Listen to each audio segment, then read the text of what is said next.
The four of you have been investigating strange happenings at the St. Elizabeth Hospital, a former military hospital near Hastings, New York. It is 1821. We are in New England. And you have discovered several things. One, that there is some strange happenings with the former director of the hospital, a doctor named Wellspring, that somehow that is tied in to strange happenings of recent nights where a group of the patients acted strangely in the middle of the night, waking up and sort of positioning themselves on the ground in this weird kind of human sculpture. And one of the other patients, a man named Jacob Pleasant, escaped kidnapping a nun along in the process and disappearing. You've been investigating the entire situation. I've realized that there are some supernatural shenanigans afoot, but you're not quite 100% sure yet exactly everything that's going on. But you have two avenues of investigation. As we begin tonight, you have decided to split up, as all good adventuring parties do, to investigate these two places, two different houses at the same time. Mabel and Esther will be going to the Pritchard home, which is the home of the nurse who was on duty tonight. All these weird happenings happened, or strange events happened, rather. Sorry, let me just get my notes. Get my notes, Andy. And Mercy and Martha will be heading over to Jacob Pleasant's home to see if he's gone back there or kind of what the situation might be with that.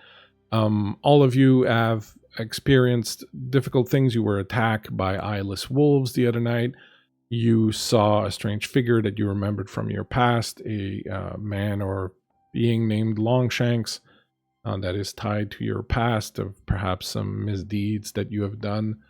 And there seems to be something out there that's after you, and that's not too clear exactly how these things are connected. But here you are, ready to go and investigate these two places. And so, as we begin, we will begin with Mercy and Martha tonight, heading over to the Pleasant house. You have all taken conditions. I will say that you have managed to rest enough that you can erase one condition of your choice.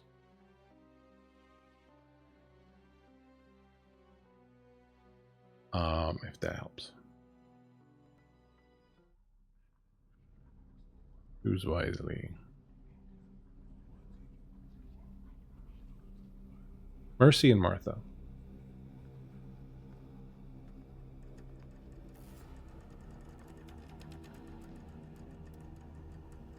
The Pleasant family farmhouse crouches like a rotting carcass at the edge of the withered moor, its bones sagging beneath the weight of years and sorrow. The two-story structure, once modest but proud, has long since surrendered to ruin. The roof sags in the middle, its shingles curled and blackened like dead leaves. Several have flipped free, revealing the skeletal rafters beneath, jagged ribs exposed to the gray sky. The front porch leans precariously, its timbers warped and bleached, the floorboards soft with rot. A single rusted lantern sways gently from the eaves, though no light has shone from it since Jacob's mother was laid in the churchyard 6 years gone. Ivy clings to the outer walls like a strangling hand, creeping in through the cracks in the stones and wood, forcing its way inside as if the house itself has been very slowly consumed. Windows stare blankly from both floors, some boarded, others left open to the wind and rain. One second-story shutter hangs by a single hinge, tapping idly against the siding in the night. Behind the glass, thick cobwebs cling to the corners like old wounds, and nothing moves except for the occasional shadow that flickers without cause. As you approach the house, is there anything you would like to do or prepare, or how would you like to approach this particular place? Well, I didn't think it'd be great, but didn't think it'd be this. I think it'd be a little better than this, but we can work with it. I am going to pass over a piece of cloth, a handkerchief that I have been using to Martha, and I'm going to give her use my holy symbol talent to give her inspiration. Thank you. Ooh. Or sorry, my blessing. Once per session, you can bless an object. So you add 2 to a test of your choice. Perfect. Excellent. I also can't help but imagine you said that the handkerchief you've been using, is it like used, or just something? I mean, no, it's like... Okay, all right. Just loaded with perfume. Just, okay. Yeah. Perfect, Yeah. good. Thank you, sister. I suppose we should knock? Seems polite. I mean, I don't... Yes, but I don't think anyone lives here. Fair enough. I mean, unless he had a wife. I don't know. Okay, yeah. Do you want to talk to them, or do you want me to talk to them? I think it depends on what outcome we'd like. That's fair. Well, let's see if anyone answers, and we'll go from there. Perfect. Knock, knock. You knock on the door. There's this hollow sound that comes from the other side that echoes throughout the house. An empty house. Well, I think we could probably just go in. Yeah, I mean, check the door. Check. You open the door. It opens slowly, creakily, but without any resistance whatsoever. Inside, the stench of mildew, dust, and something less nameable saturates the air. Floorboards groan with each step, and in certain corners, the walls weep with damp. The wallpaper peels in long curling strips like ancient skin. The staircase, crooked and splintering, climbs upward into darkness, where the second floor looms like a dark thought above your heads.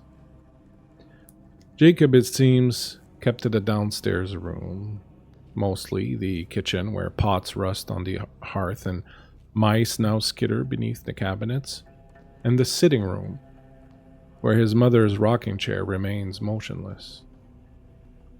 No, it's not motionless. It's moving. Keeper, stop chewing on your leg. Hello?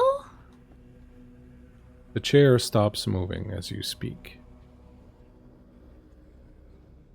You notice that next to the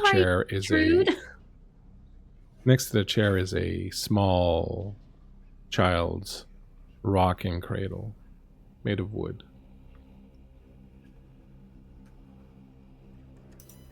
What a dreary tale this tells. Yes. You did see that chair moving, right? Yes, I did. And I'm going to start going through cupboards. Just not necessarily even looking for a person, clearly, but it's empty. I'm just curious if there's any hint of anything of someone that might have been here recently. As you start going through spirits that... Sorry. No, please go ahead. To any spirits that may or may not be in this house, we come with good intentions and open hearts. As you say that, you notice sitting in the rocking chair an old lady, cradling to her bosom what appears to be a swaddled babe. I don't remember if you were one of the ones who saw an old lady in the inn in the very first episode as you departed, because I know you all rolled, but I think some of you had not noticed. I think it. I'm the only one who didn't see. Okay. Oh. It is the same lady. The same old lady with the same babe that you saw in the window of the inn on that first night on the road. And she looks at you and cradles the baby closer and continues to rock herself. Oh. Well, this would have been easier with Maple. I can see it. Or them, sorry. Fair. I dare you to get closer. straightens her dress. Slowly approaches. Excuse me, ma'am, is this your house? You remember at the end of last episode, when the lights went out, you heard a voice, an old lady's voice, that said, "Shh, they're coming." It's the same voice you hear now, as this old lady looks up at you and says, "Please be good and save him. He is not himself. He would never hurt anyone. He has always been a gentle soul, just so very slothful. That is a sin, but not a great one." I mean, it's one of the top 7, but of course, yes. Who are we saving? Is Mr. Pleasant? "Oh, my boy, of course," and she holds up the swaddled bundle of a babe that she has in her arms. Oh, Martha, I'm not good with kids. I've got this. I'll approach and lean down in the way that I've seen other people lean down to look at babies. Mm-hmm. Well, will you be kind to him and save him? I think his time might have passed. Why would you say that? Well, you're holding him dear. She looks down and says, "Oh, but he's the very picture of health." And she pulls open the swaddling, and this mass of flies erupts out of it and all over you, in your face. They're crawling in your nose, they're crawling in your hair. You recoil back.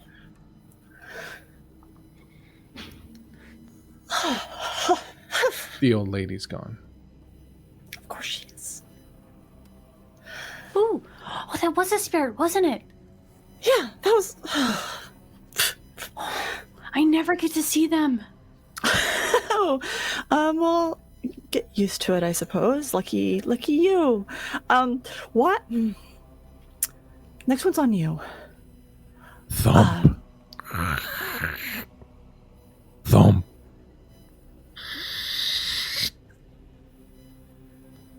Comes from upstairs. Okay, if you say so. Keep her with me, please.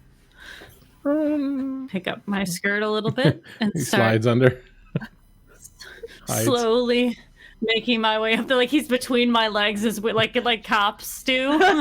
Slowly making our way up the stairs. You start making your way up the stairs. And meanwhile, at another house, Mabel, Esther. The Pritchard home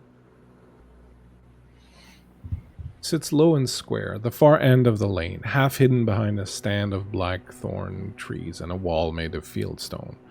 It's green, weathered boards still in decent condition, while the dark slate roof glistens with dew. There's no sagging here, no rot. The shutters are freshly painted, the chimney well mortared and clean. Smoke rises from it in tight, disciplined column. The garden, though modest, is neat, just rows of hardy root vegetables, clipped lavender, and a cluster of iron trellises, empty now that summer has passed. What would you like to do? Do you do anything before you go in?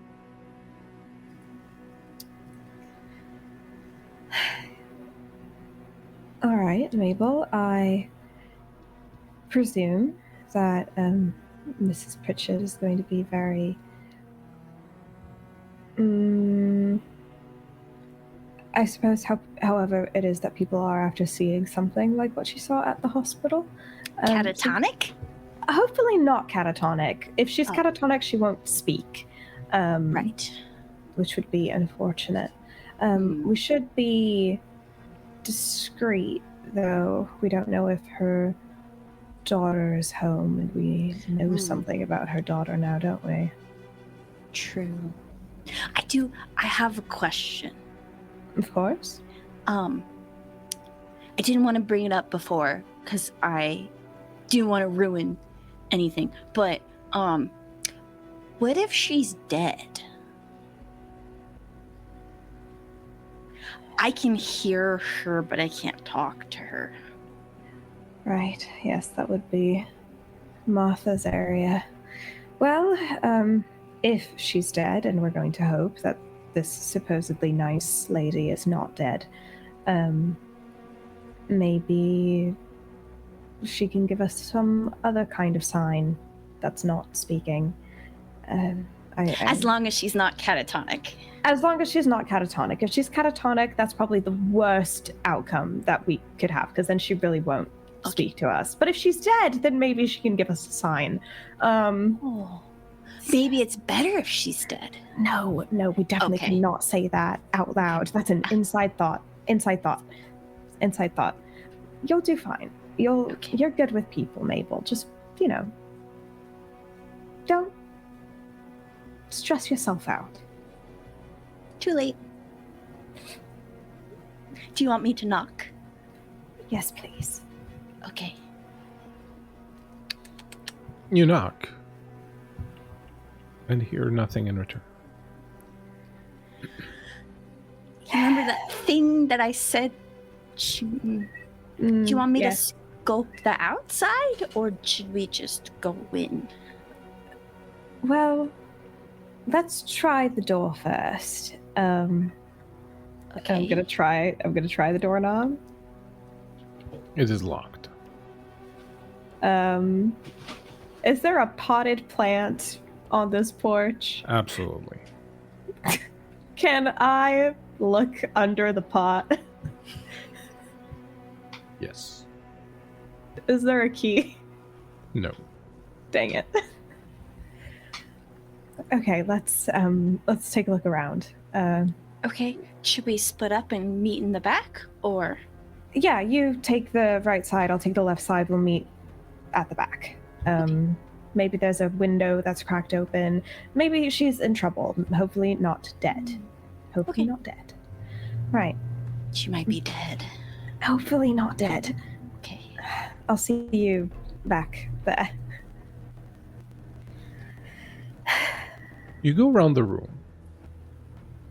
Around the room. What am I saying? Around the house. You come around, jump over the low stone wall, find yourself in a very vast backyard. There's a couple of apple trees.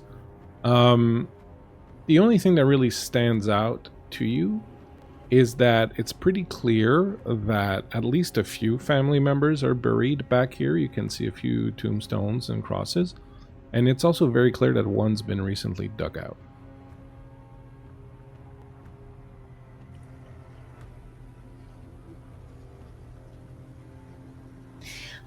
So, I know we don't really want her dead.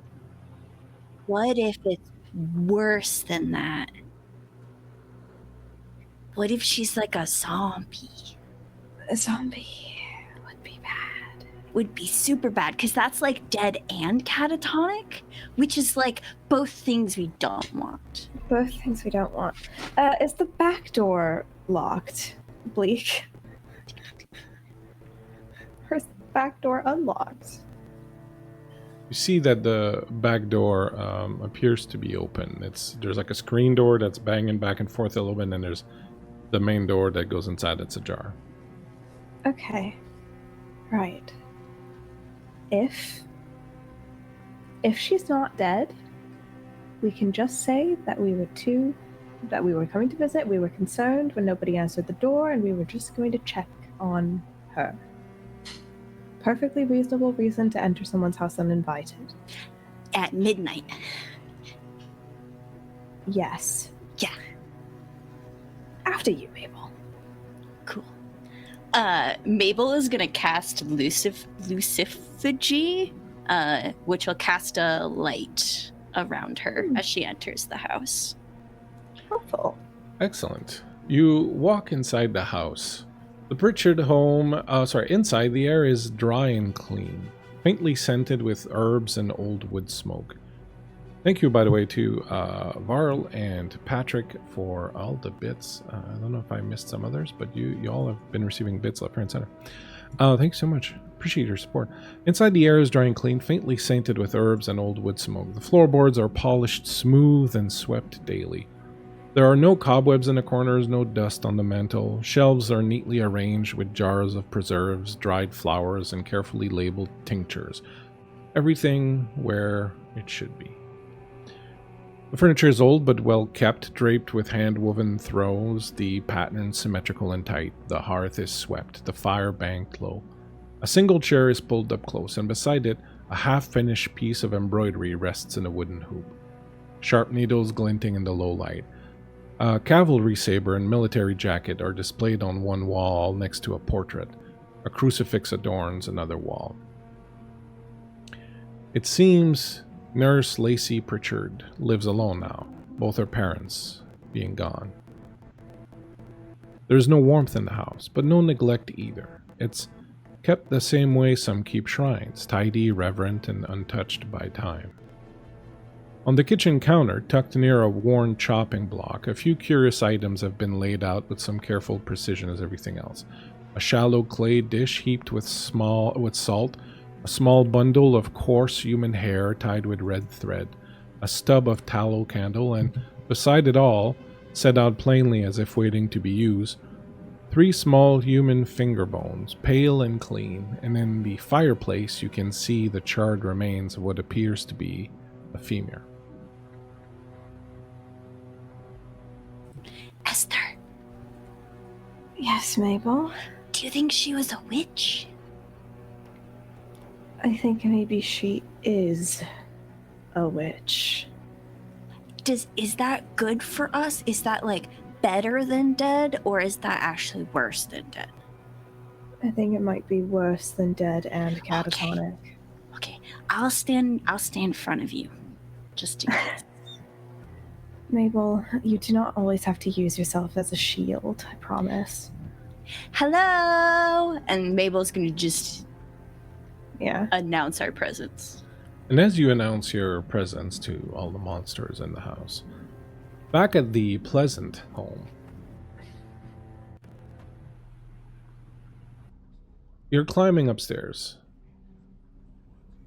This is one of those homes where when you get upstairs, instead of a landing, there's a door. The door is ajar. You push it open and look. There is a corridor.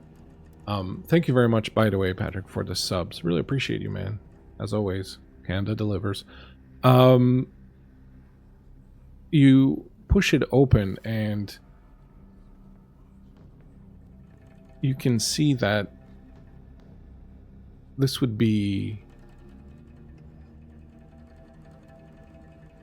Hold on. Yes. There's a corridor. I was forgetting the second floor. There's a corridor with 3 other doors along it, and then at the end of the corridor there's a set of stairs that goes up yet one more floor. The thumping seems to be coming from still higher up.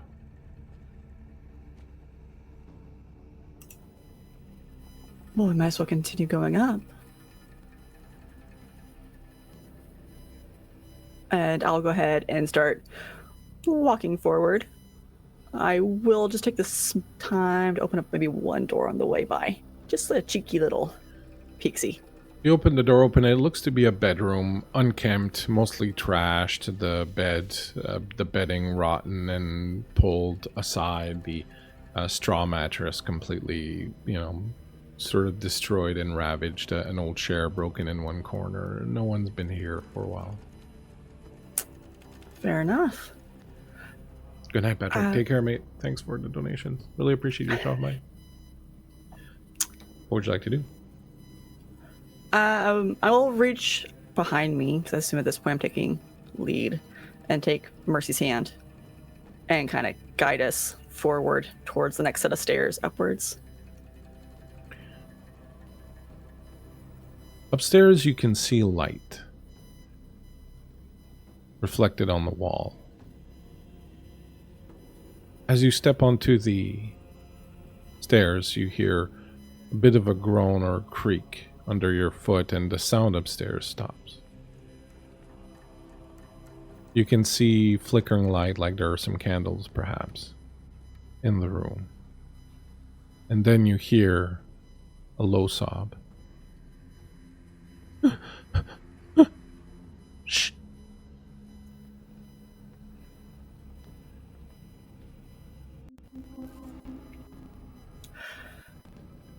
Well, we have to keep going, right?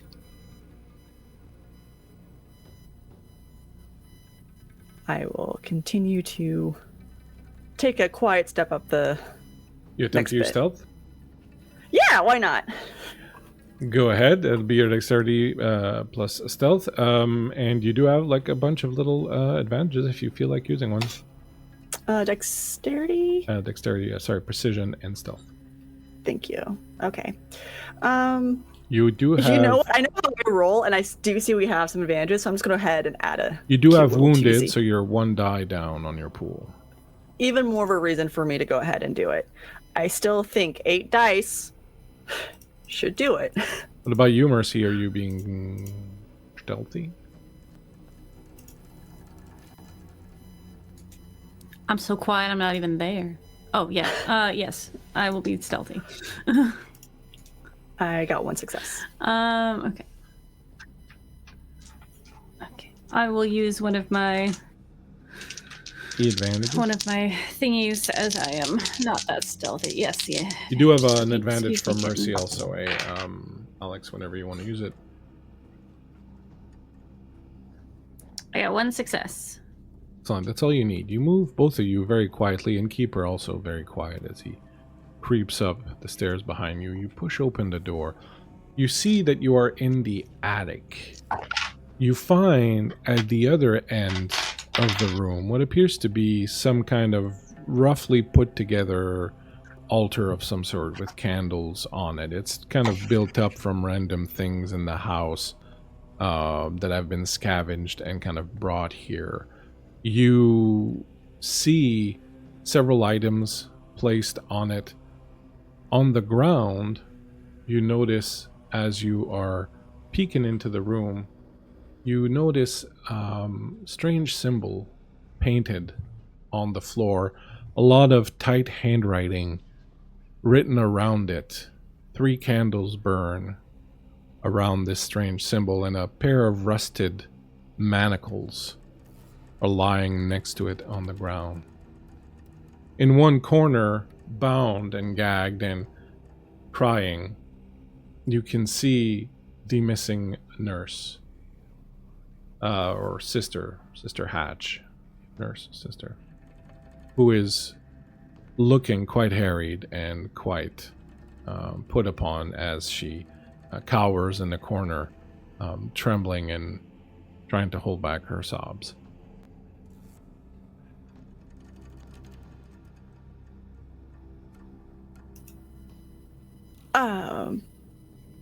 Well, goodness. It seems to be the only person in the room. Yep.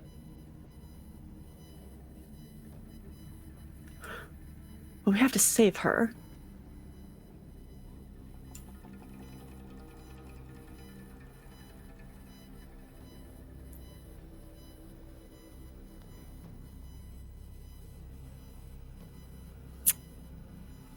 Uh-oh.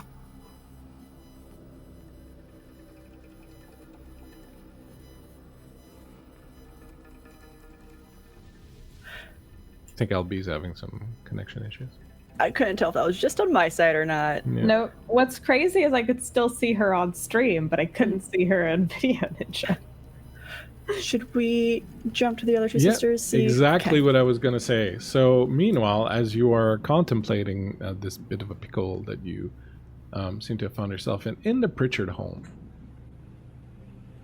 you found all these various things. You can see in the back room the remains of a body that the one that has been pulled from the ground. There's dirt that has been trailed in, and most of the bones and remains are in this burlap bag, this large burlap bag. And a few, of course, have been taken. The femurs and the fireplace and has been burnt down to ashes, and there are finger bones on the counter.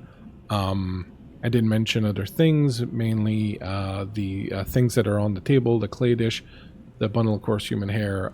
There is a painting, a portrait of someone with a sword, and other things hanging on the wall. What would you like to do? Do I have some inclination as to what the purpose of these ingredients are? Like what spell was being cast? It's hard to tell. They're not like...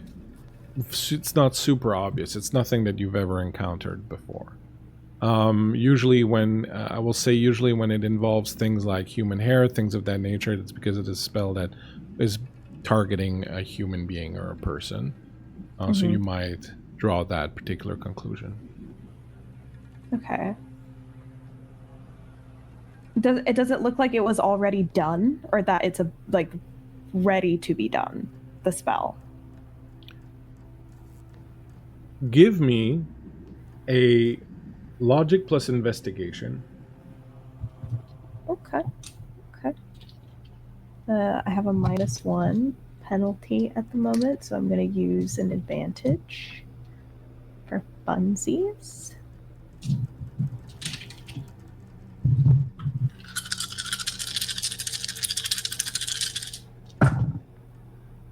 I'm so investigative. That's 1 success.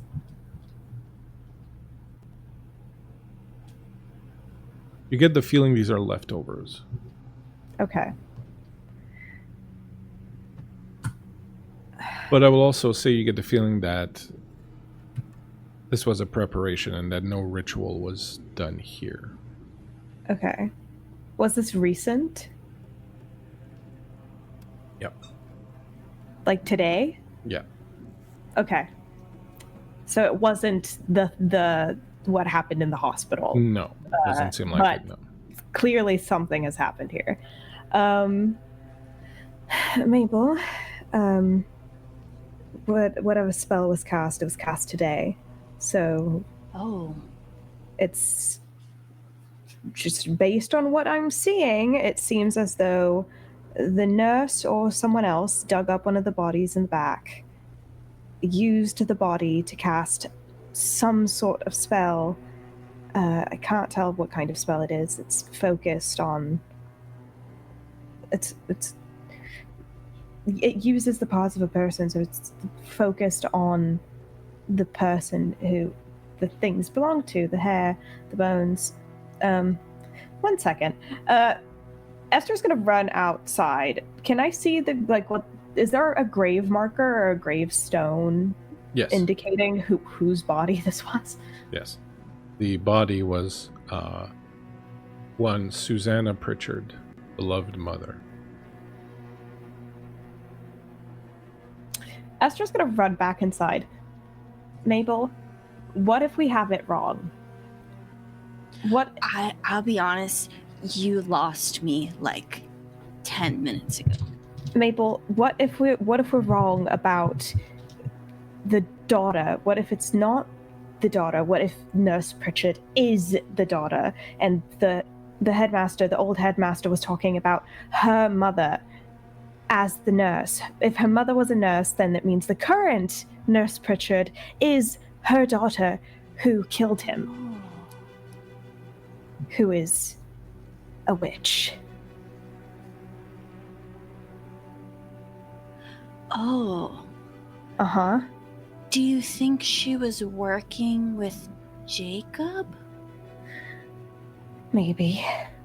I don't know. But if it's too much of a coincidence, the witchcraft having killed the headmaster, it all seems to circle back to the hospital and what was being done there. We should search the rest of the house, see if there's anything that can give us an indication as to where she might have gone.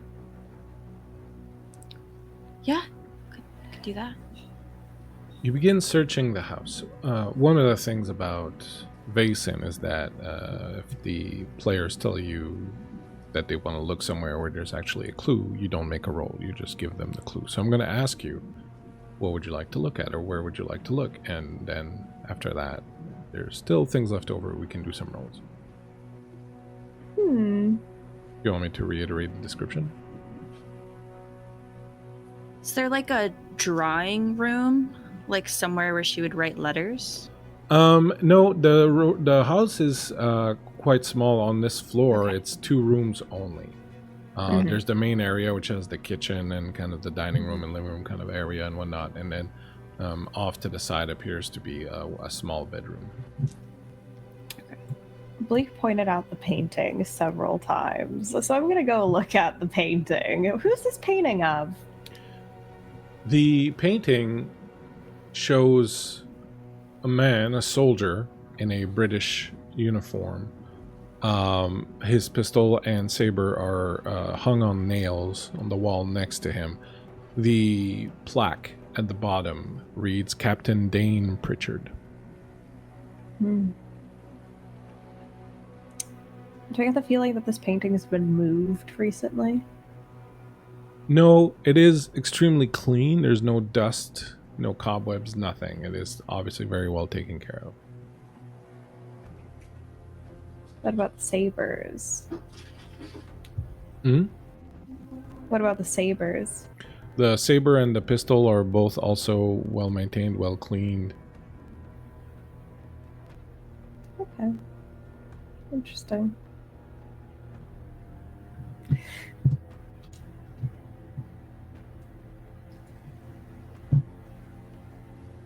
Mabel, Hmm.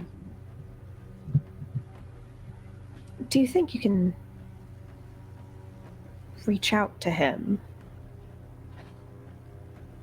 Oh. I don't want you to do it if you're not comfortable, but Well, no, it's not that I'm not comfortable. It tends to not really work that way for me. They usually haunt me. Martha's the one that can like reach out, seance-y, and bring them. I'm just like, they're there and they don't stop talking. You know? yeah, I know. I can like try, but typically it doesn't really quite work that way. Mabel, we are witches. You know very well how powerful intention is. Yeah. I wonder sometimes if your doubt in yourself might affect your magic. I think I'm worried that if I reach out that I'll like snap something and then they'll all come flooding over. That's So, a you know, valid thing to be afraid of. I let Martha do it because I think that she's got more control over it.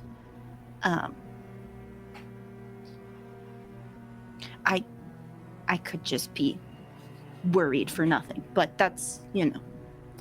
I think it's a good thing to be worried. It's smart to be worried. If you weren't worried, I might think that you were reckless. But your worries shouldn't hold you back either. If you want to try, then we can try, but we can just keep looking around. I mean, usually they're in a place they feel the most connection to. So if he's not immediately in here, maybe he's in the bedroom? We can check. Okay. You head We off go to the into the bedroom. bedroom. You walk in. This is a very small bedroom. You assume it was probably the daughter's bedroom, with the parents' bedroom being upstairs. It is very tidy and it's still being in use. You can see several nurses' uniforms and a desk with some papers and quill and ink on them, things of that nature. There's a small medical bag on the side of the bed, an open. There's a Bible with a few pages folded over and kind of well thumbed. There's also a couple of books, just regular poetry books, on the nightstand. I think Mabel walks into the room kind of touching the papers on the desk, looking in the bag, and then we'll turn back to Esther. I don't think he's in here. This looks like the current Nurse Pritchard's bedroom. And I didn't really want to point it out, but I feel like she was here like not too long ago. I agree with you. So then where is she? Yes, that is my concern as well. And she's left her medical bag here, so I don't think she's going back to work, especially not at this time of night. She cast some sort of spell. She used her mother's bones. It's very specific. And you said it was... Could it be to, like, look for somebody? Like, is she searching for someone? I don't know. As you're pondering this, Esther, you get that strange feeling that you've had before when you realize you're about to uncover someone's secret. You see yourself moving into this room, sitting down at the desk, grabbing a piece of parchment and a quill and dipping it in ink and starting to write one of your little secret revealing letters. And then as you do that, you shake your head and kind of come to. Mabel, you just saw Esther kind of look off into the distance for a moment.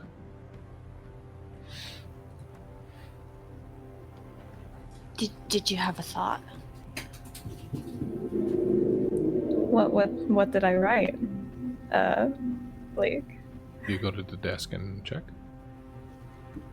Yeah, I go to the desk and check. You look through the papers on the desk. A few of them don't seem to be of any interest, but then you find one that's written in a different hand, not the nurse's hand. You can compare. There are a few other letters and things here and there. The letter that is not written in the nurse's hand reads, "Dear Mrs. Pritchard," and I would like to indicate that it feels like it was written a while back, like it's an older letter. "Dear Mrs. Pritchard, Susanna, it has come to my attention that your ever-loving and doting husband, Dane, has been less than honest. I happen to know that his dalliance with Maddie Pleasant was more than casual, and that her son, poor Jacob, is in fact Dwayne's offspring.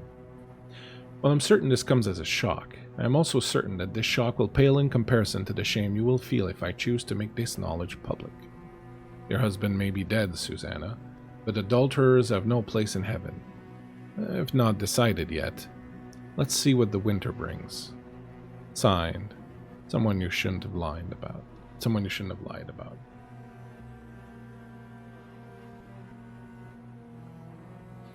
I read this letter out loud too to Mabel.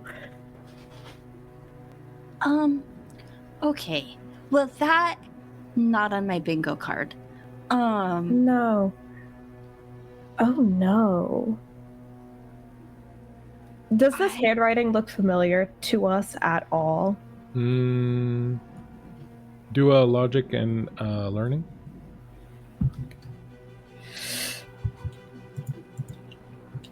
I'm like, what if it's the professor's handwriting? The old headmaster's handwriting. Wouldn't that be so funny?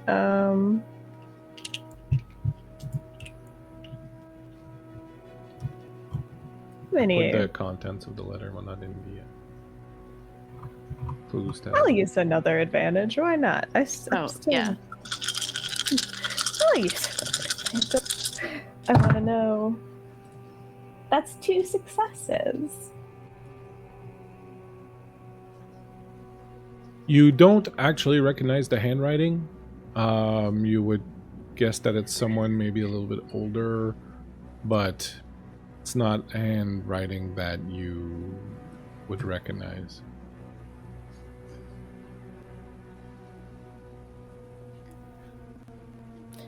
Esther, Yes. you know how sometimes I get a bad feeling. Mm-hmm. And then we find Martha, you know, doing something bad. Mm-hmm. Mm-hmm. I'm getting that again, except maybe something bad's about to happen to her. Yeah. We should, Esther's gonna take all these letters with her. Go ahead and give me, as you're doing that, go ahead and give me a logic plus investigation. Okay. Sure. Investigation. I'm not gonna use my last advantage. I'm gonna hold on to that. And I'm just gonna hope for the best. Well, best wasn't enough, because that's no success. Would you like to push? No. Okay. I'm not pushing. I mean, I can make this roll, but I'm rolling 1 dice. Sure. Okay. What did you say it was again? Logic plus investigation. Oh, logic. Okay, so I'm rolling 2 dice. I'll use it. I'll use an investigation. I've got some of those. Okay, I'll You roll got some of 4 those dice. fair.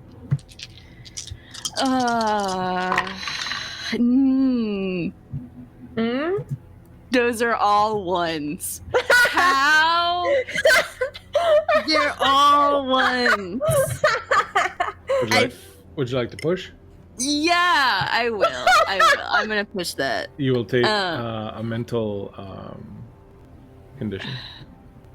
I'll take hopeless because I feel like that. Oh, no. Oh my god. Okay, don't fuck me right now. I'm using different ones. We're gonna use these ones instead. Okay, that's 1 success. Good. I don't know if that's enough. Good. You see something that attracts your attention, because once you move and get ready to leave, you're kind of looking at the desk from a different angle, and you can see that the side, which sort of looks like you couldn't see it from where you were, but from this angle you can see that the side of it has kind of like a little secret door that's sort of opened a little bit. And from the front you couldn't see it because the way it's built, it's hidden. But as you move to the side, you can see that the side of the desk doesn't fit quite properly. And when you approach it, you can see that there's a little opened container or like area. I think Mabel reflexively just like tries to open it or pull or see what that is. You open it, and you can see that there's a hollowed out space. You could see that there would be room enough for like a book or something, but right now there's only a few sheaves of paper. And when you grab them and pull them out, you recognize Professor Thorpe's handwriting, and you realize these are the missing notes from Professor Thorpe. Esther, I'm gonna give this to you. This looks important. Oh, well done, Mabel. I'm going to paste them in the clues tab, and I will let you read them whilst I go and see what's happening at the Pleasant home with the other sisters. But feel free to look at this and to read this. It's a little bit long, so I'm just gonna fix it so that you can read it without popping a brain vessel. Can everyone hear and see me now? Yes, Okay, good. you have returned. to Nothing us. changed on my screen. I was just talking and nobody was responding, and I was like, what's happening? We were sitting there just waiting, and then you disappeared. Oh.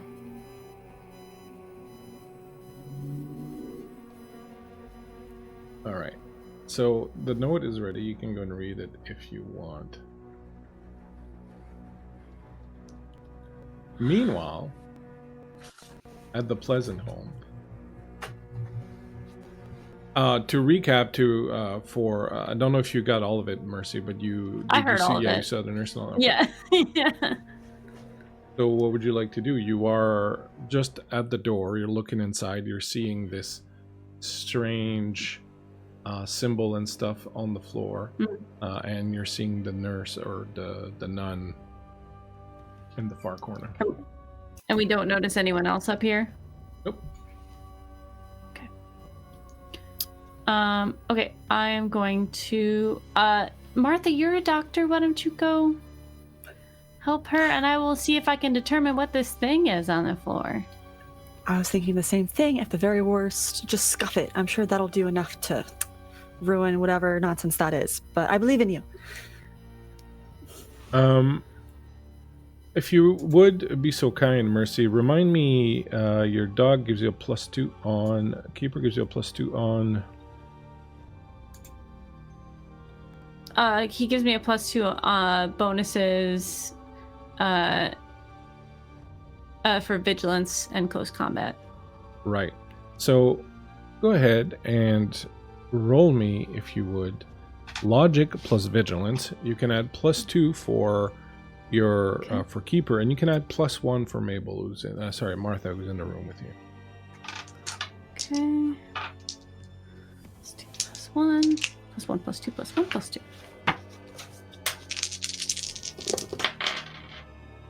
That is 1 success. That's so many dice.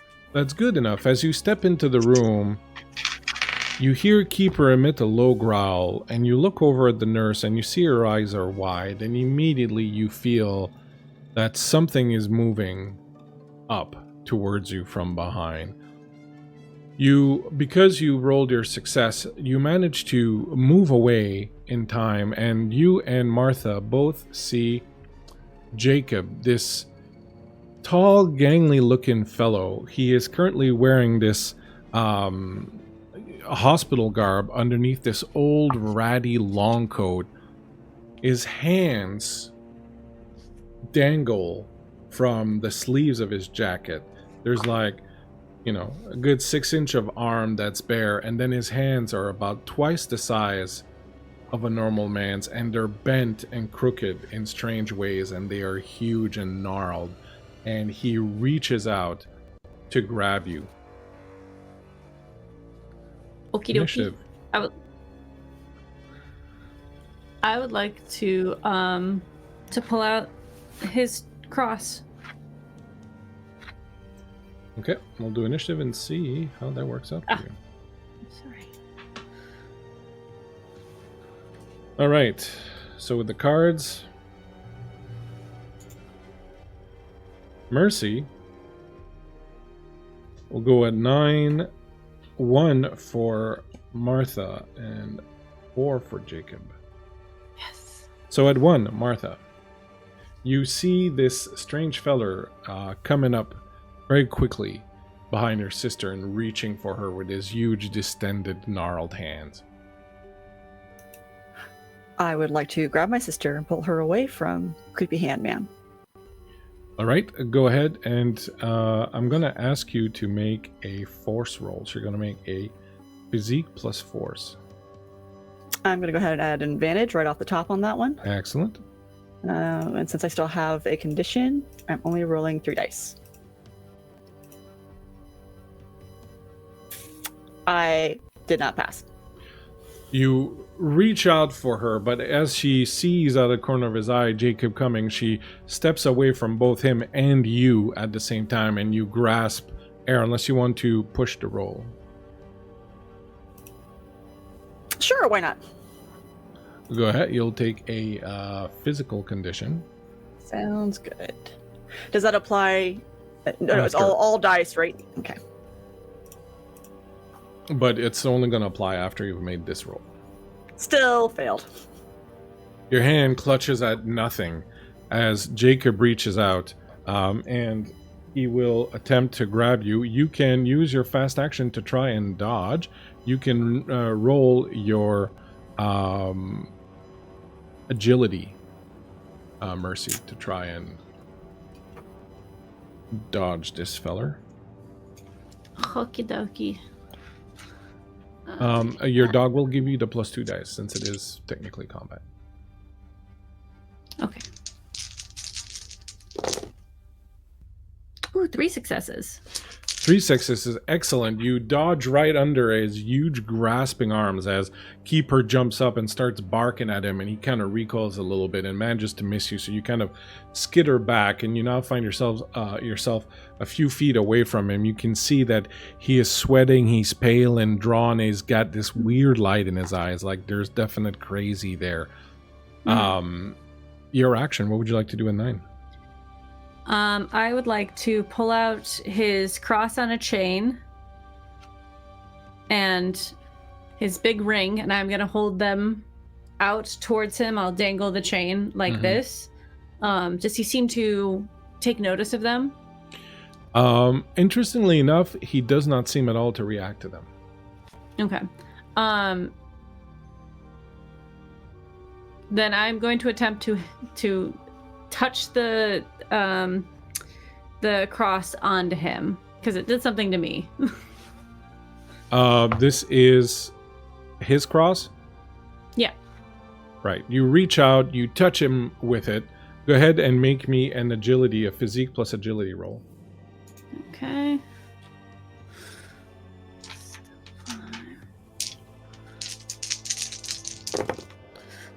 No successes. Ooh, but I did get a large straight. You did get a what? A large straight. You reach out and you just miss him as he kind of scuttles away a little bit. Back to 1, Martha. Well, I clearly cannot contribute to this. I'm going to turn around and go to the nurse. Mm-hmm. Is it manacles or is it rope? No, she's tied with a rope. Cool. I would like to use magic if I can. Sure. To do my rot spell, Rotten Rust. Excellent. In theory, it should be able to disintegrate it. Absolutely. Make your roll with your magic. Okie dokie. 1. Excellent. The ropes begin to fray and rot and fall apart as you intone your spell. Behind you, Jacob, sort of seeing you do that and kind of having a Keeper jumping at him, is going to turn around and at a running leap go through one of the windows, and you hear the window shatter and you hear him hit the roof of the veranda outside, and you hear him rolling, you hear him go "Urgh!" as he hits the ground. And all is quiet.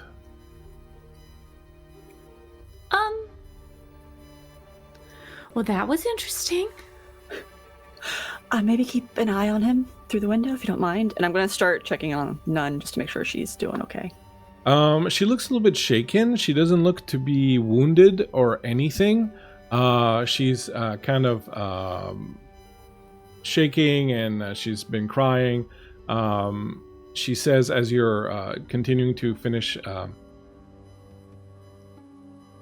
untying her, and you remove the thing on around her mouth, she's like, "Thank you so much. God have mercy on you. I thought I was done for.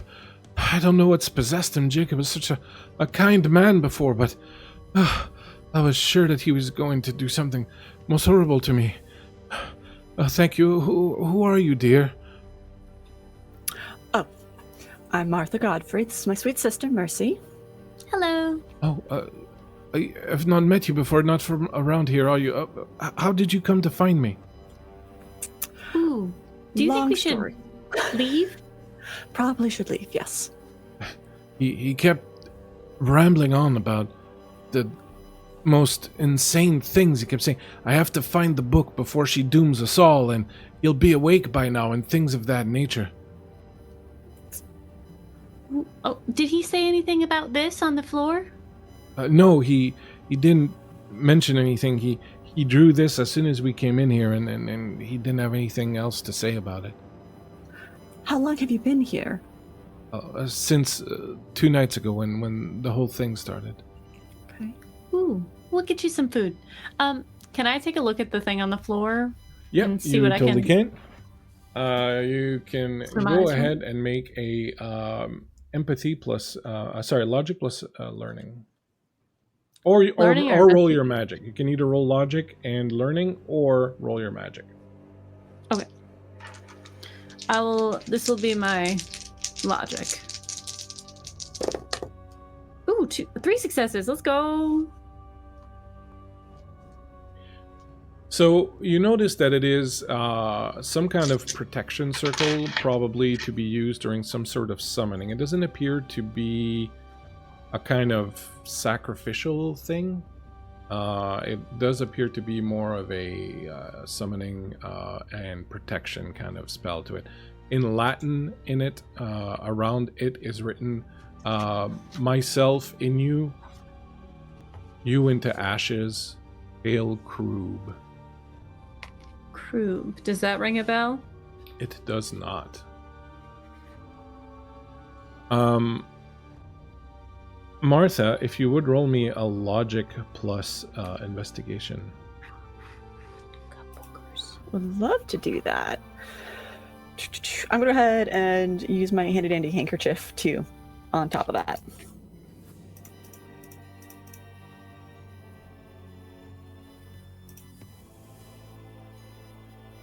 One.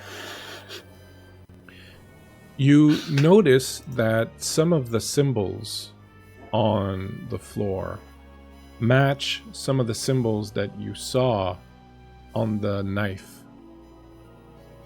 Namely, the circle with the skull on it and this strange triangle on the handle. And only Mabel and I saw that, right? Not everyone Yes. got to see the thing. Mm-hmm. Interesting. I'll still pass on the knowledge of where I've seen it before.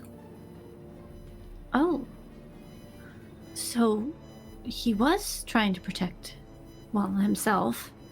But I don't think that he's the monster we're looking for. I would be inclined to agree. We should go find our sisters. Yes. And we will take you somewhere safe. Where would you like to go? Oh, God bless you. And you. The perhaps the constable's office would be the best place for me to go. Yes. Law and order. Okay, yes, let's go there. As you turn around, you notice behind the door, which was hidden when you came in, what appears to be a carving, a wooden carving. You can see the tools used to carve it are lying around. The carving itself appears to depict, from what you can tell, the Archangel Michael fighting the devil.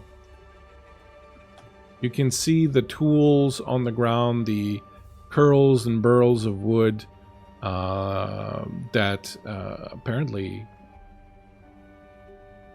Jacob was not as slothful as one might imagine. This appears to be something that wasn't done recently, though. It was something that was done a while back. Oh, Martha, look at this. Interesting. Well, I'm not sure if I agree with the color, but the form is fine. It's always interesting. I mean, the devil was just an angel that decided not to do what he was told, and he was damned for it. Harsh punishment. Yeah. You notice that on the devil's chest, there is a small circular depression. Can I press it? Is it a button? What's It's it like do? a hole, like there's something missing. Oh. Is it a ring? No, because his ring was like this big. Yeah. Do I have anything that would fit this hole? The first night, you do remember finding something in the hollow of a tree. Oh, the coin! The coin! Yes. I take out the coin. You take it out, the coin that the voice in your head guided you to, that you found in the hollow of the tree. When you place it in the hole, it sinks in perfectly. the image begins to shift, almost as if it has become alive. And suddenly, you're looking at a variation of this image where the devil is standing triumphant over the Archangel Michael. Michael's arm moves, his shield lowered, and from his neck, hidden before by the arm, a small sigil, another little medallion, drops. Oh. I pick it up and examine it. This one's a little different. It has angelic script on it, and knowing your knowledge of, due to your knowledge of all things religious, you would recognize it as the sigil of the Archangel Michael. I take out the cross. I guess I have a set now. The image continues to move, and you see that it is a door that is opening. Oh. It swings forward, and you can see that there is inside a hollow place where something might be hidden.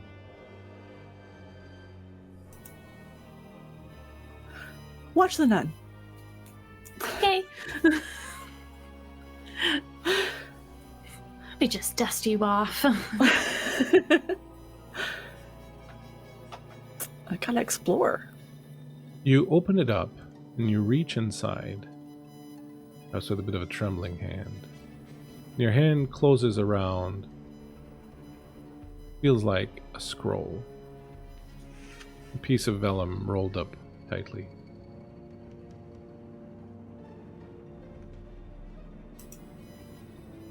Take out. Read.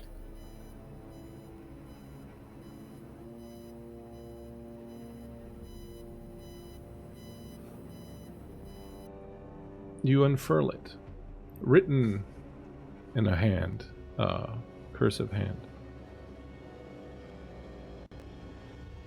You realize this is a ritual meant to banish a specific creature.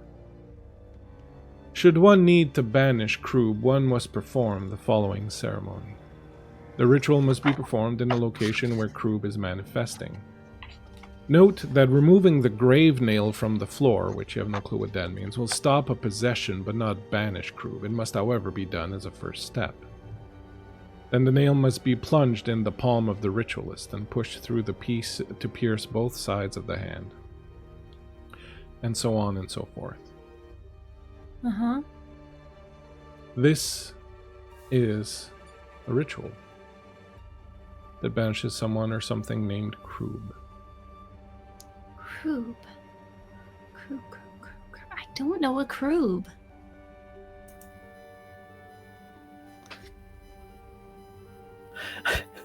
It's like I'm thinking, and then I go, oh, no, there's no way. I've never read anything. Not anything, but nothing of that realm.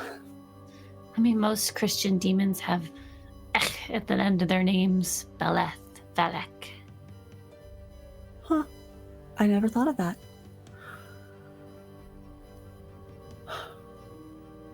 What do you do? Well, is there anything else in the hole? Nope, that is it. I think we should bring this lovely woman to the constable and then go find our sisters. And we should warn the constable that there is a large man on loose who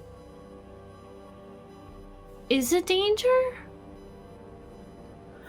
Approach with caution, perhaps. Mm-hmm. I don't think he's on a danger on purpose. More a consequence.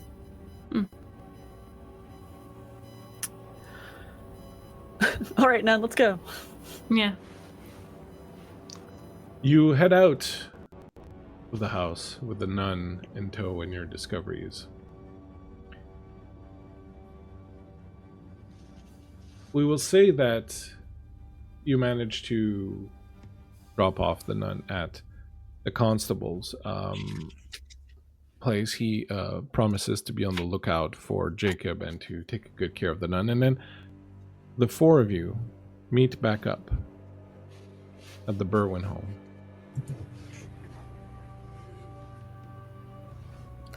So how was your trip? Are you guys okay? Oh, Hug. Maybe you should go first. Yes, maybe you should go first. Well, we found the nun, first off. Yes. She's fine. Oh, alive! Yes, alive. We also found Jacob, also alive. Okay. yes. Well, Also, questionable. He had weird eyes. and weird hands. Yes, We his already hands knew were. about the hands. But no, That's- in person, it's one thing to say you have weird hands, and then you see his. You'll probably see him at some point, maybe, if you're lucky.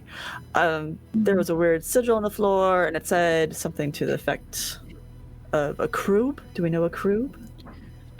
Yes, it seems that Krub is a being that is perhaps something that needs to be banished. We found a mural that was the devil, the Christian devil, versus Michael, the angel, and they were fighting. And then when I put the coin Daddy showed me into the painting or the carving, it changed, and then Michael lost, and the devil won, and then it opened, and there was a scroll in it with a banishing spell. Oh, convenient that. Nurse Pritchard's a witch. Oh, Very. lovely. Very.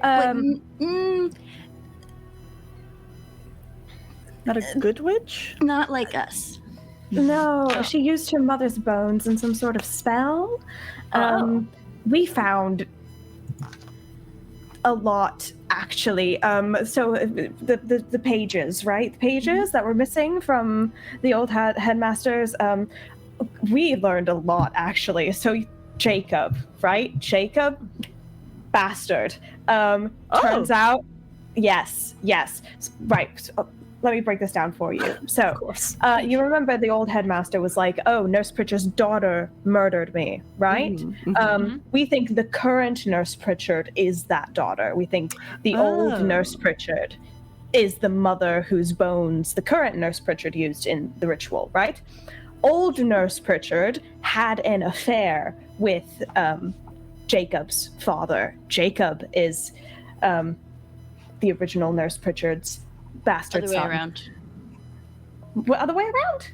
Yeah, the Dane Pritchard Right. is the father of Jacob. Even worse.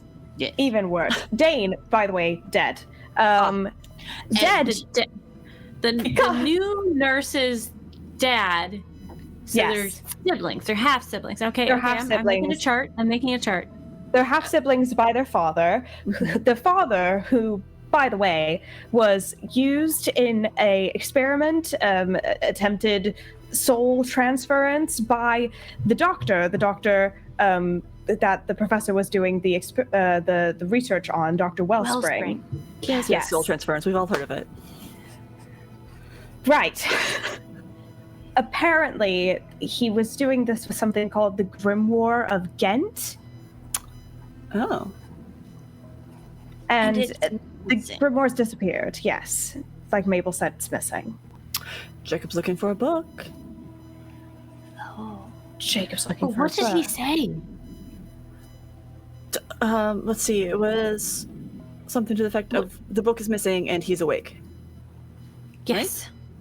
So maybe Well- Krub? Well, Is- okay, and then also Dr. Wellspring was wanting to be closer to Krub, maybe trying to be Krub's body, mortal Oh. Like Avatar A vessel. situation. vessel. Yeah, so he was doing really, and I don't usually say this word very lightly, some really fucked up shit. Oh, Mabel. You don't No, Mabel's right. understand. It's pretty bad. Okay. So okay, who's dead? All of them, pretty much. Except for the current Nurse Pritchard, Yes. who is Okay. now a witch, who Yes. used her mother's bones to do a spell of some kind. Mhm. I don't know what the spell was. It used bones, hair. It seemed to be related to the person whose hair it was. I don't know exactly what the spell was actually for, but it was something that was cast today. It was very Oh. recent. Also, somebody knew about the affair. Someone sent a letter to the original Nurse Pritchard detailing the events of this affair that led to the conception of Jacob Pleasant. They were very, upset about something. Apparently, the original nurse had been lying about them.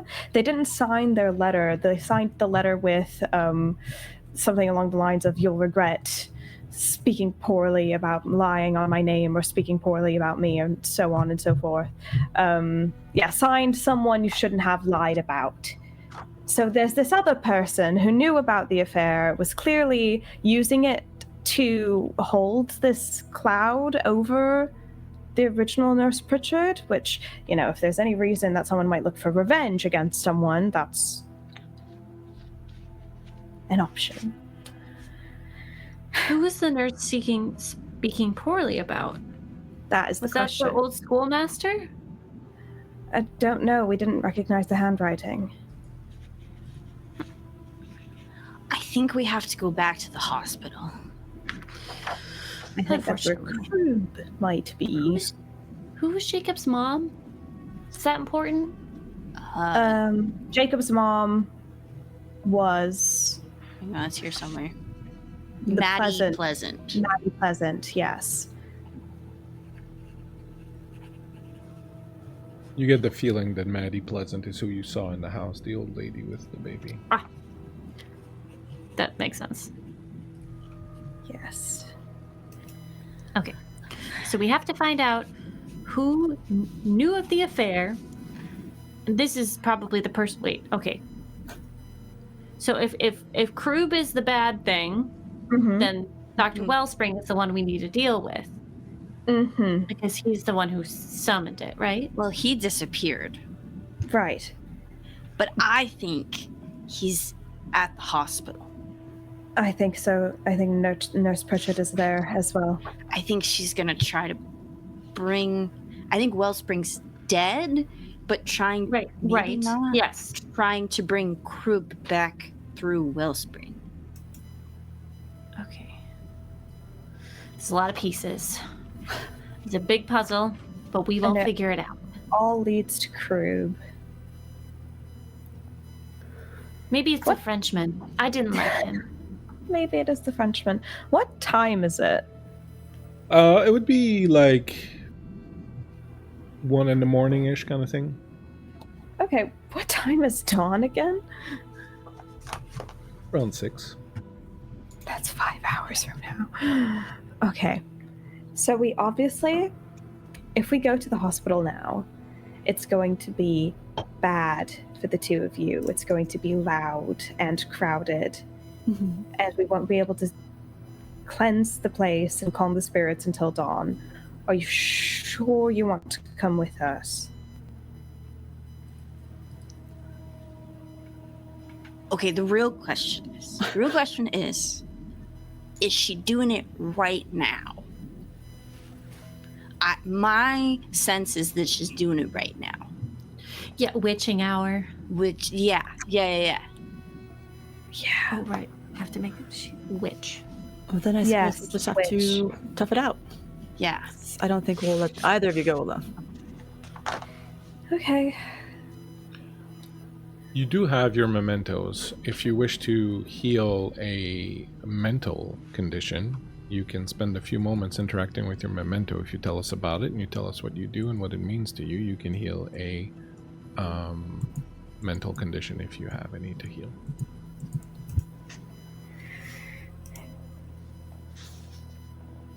do have one mental condition. I think throughout this conversation, you guys have seen Esther playing with the chain around her neck.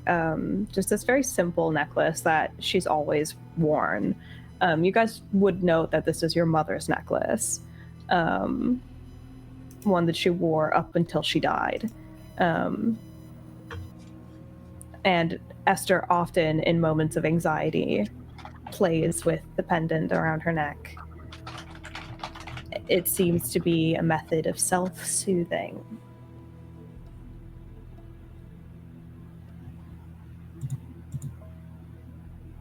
Anybody else?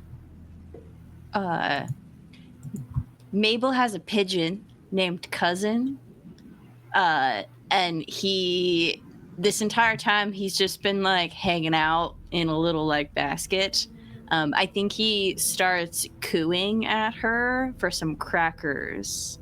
And she just like, not really thinking about it, absentmindedly, just like opens up a little pouch, starts like handing him some like, crackers. And it's like, oh, Cousin, starts like kind of like humming a tune to him until he stops cooing and then goes back and nuzzles into his little pouch. My brain is tip-top. Watching everyone, though, fuss with my own bandages that are around my neck, and just like look a little tired as I hang out on the couch, waiting for us to get ready to go.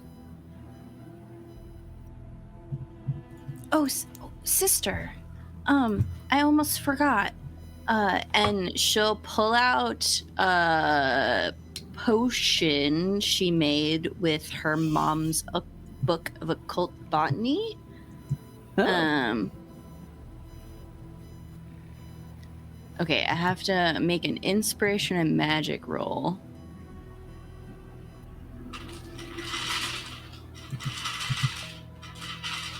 Okay.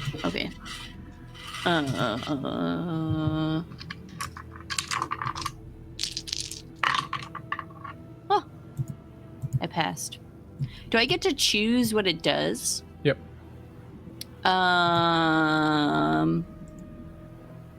Cure conditions. Can it cure a physical? Yep.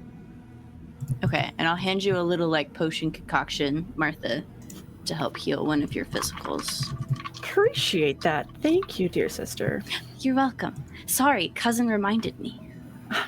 It's all good. At least we remembered it in the first place. Anything else you want to do or prepare before you head out there? Who was the nurse that I interacted with at the hospital? Random nurse B. It wasn't. Okay. Yeah, it was just a nurse that was there. Okay. It wasn't Pritchard. Cool. Dr. Hawthorne's still missing, by the way. I know. I thought he might be at Nurse Pritchard's house, but he wasn't. Mm-hmm. I'm guessing he never left the hospital. I'm guessing he never left the hospital. Hey, Troller Games, Chuck, what's up? Thank you so much for the raid. Appreciate you guys coming in. Hope you had a good game. I checked in a little earlier. You looked like you were having a lot of fun playing some Castles and Crusade. Thank you for dropping by. We're playing Vaesen here, which is published by Free League Publishing. It's a game of folk, horror, supernatural investigation, and we're playing it set in Gothic New England. So, come on in, pull up a chair. Well, sometimes someone's got to pay with their lives. That's just the way the dice god demand blood. Thank you so much for coming. I really appreciate you. Anything else you want to do before you head off to the hospital? I'm gonna grab my crossbow. You grab your crossbow. Excellent. So, you head out, the lot of you, to the hospital. Mr. Harker insists on going with you, but he's still wounded, and so while he will drive you there, he will remain outside with the carriage. But if you need anything, you can call on him. He's there. He's just still wounded from the fight earlier with the wolves.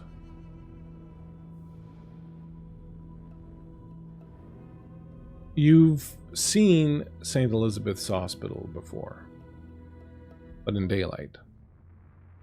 Then it seemed solemn, even peaceful, the old stone facade warmed by the sun, ivy climbing its walls in lazy coils, the wide front steps swept clean.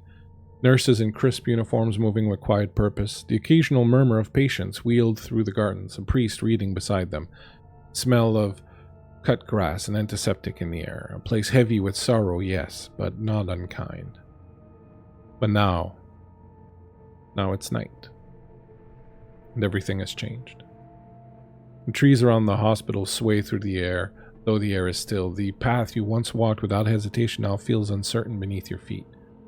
The lamplight at the entrance flickers too rhythmically like breath. Front door stands slightly ajar as though someone went through it in haste. Inside, there is movement, far echoing down the hallways. It's not the tired shuffle of a nurse changing shifts, nor the soft clatter of a wheelchair. You tell yourself it's nothing, that it's just your imagination warping the familiar, but you can feel it, pressing at the edges of thought. Presence. Something cold, vast, malicious. As if the very walls of this former military hospital remember something buried deeper than history, deeper than blood and bone. You've been here before, but it's not the same place. Something in St. Elizabeth's has woken up. Something you notice is that the spirits are still, quiet. Mabel and Martha, you see a number of them hanging around, unmoving, silent. The silence of church halls. I lace my fingers into Martha's and lean in very close. Something's off. It's almost worse. I'd rather if they'd yell at me. It's, like when we're in the forest and something's around and all the birds go quiet? Yeah. It's like that. Yeah.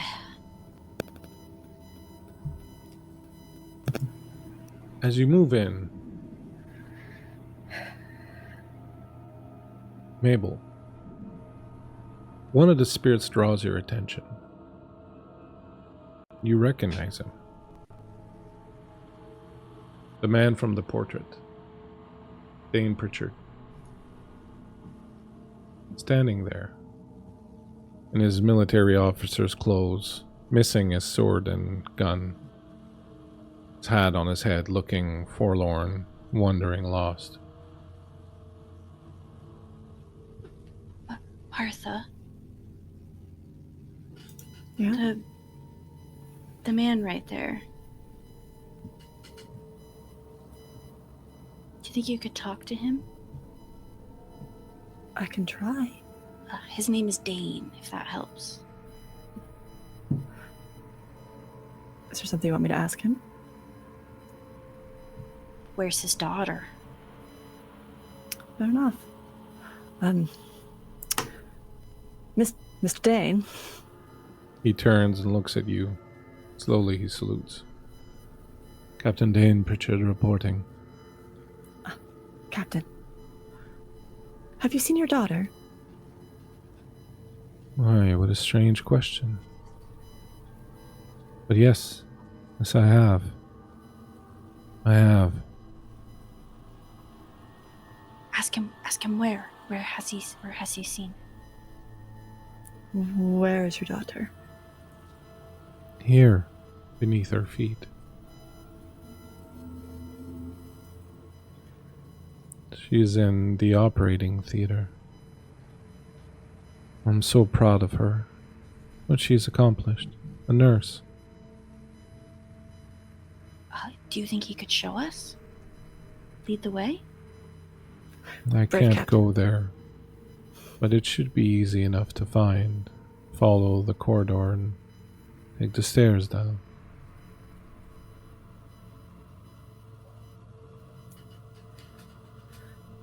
I hope he finds rest.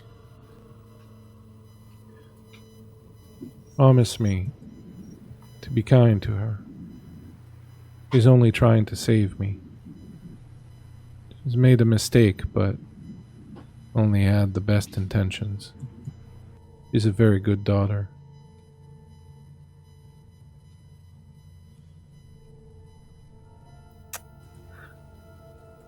Interesting.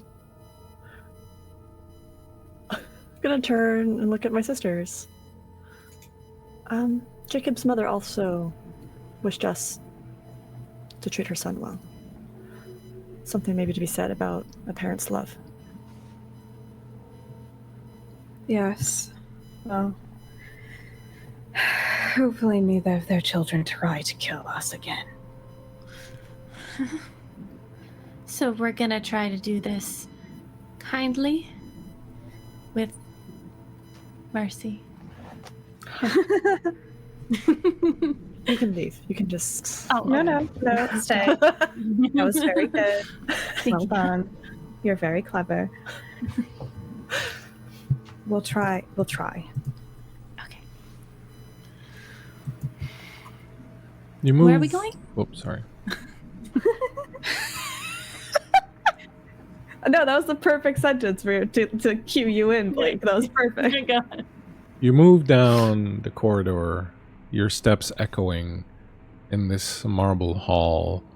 It's too quiet, too empty, too dark. You find a staircase leading down, a winding staircase with marble steps. You climb down. You find lanterns, which you light. At the end of the hall, you can see where the operating theater is, a large circular room with stadium seating around for visiting doctors and medical students wanting to assist and take notes during an operation. The flickering lights of candles beckons you forward. You hear someone muttering under her breath. As you approach the door, you notice a few things. One, Dr. Hawthorne is lying on the floor. There is blood where his head is. He's on his stomach and not moving. Moving, however, about the room is a woman you've never seen before, but you assume is Nurse Pritchard.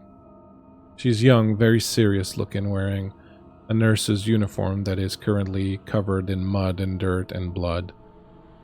She is hurriedly drawing something on the floor. She has a large leather-bound book with her, and she's reading from it and drawing on the floor. I didn't do it right the first time. I'll get it right this time, Father. I promise I will.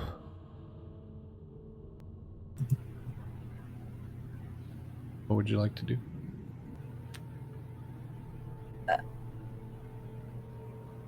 Esther's going to look at her sisters, sort of give a very slow nod, and she's going to try to subtly make her way over to Dr. Hawthorne. Very quiet, check if he's alive. What's everybody else doing before we get into rolls? What's everybody else doing?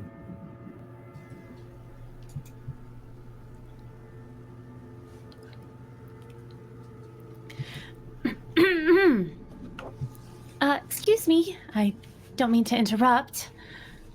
Seems like you're doing something, important.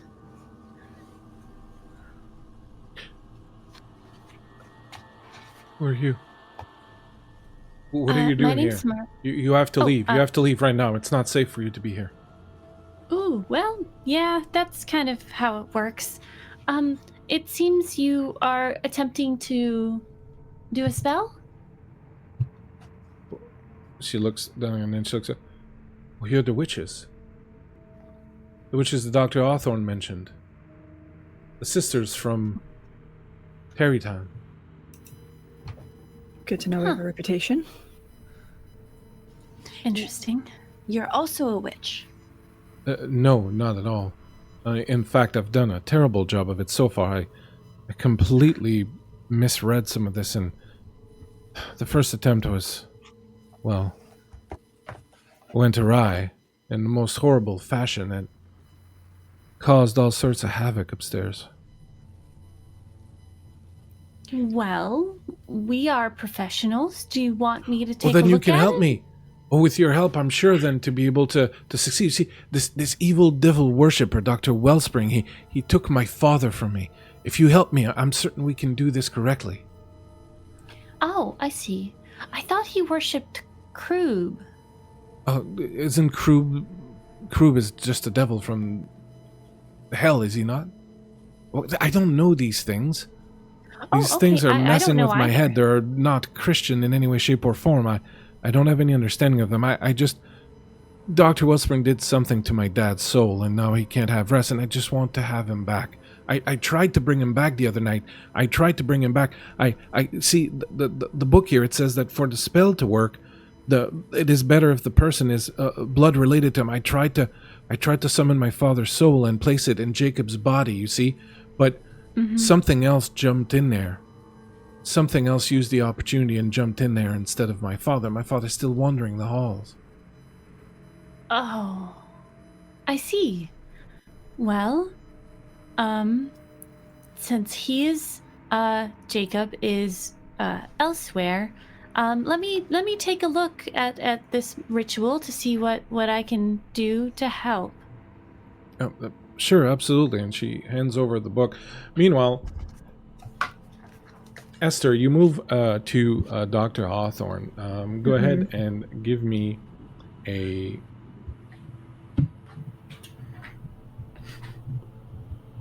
Go away. Not you. Give me a precision and Bye. medicine roll. Okay.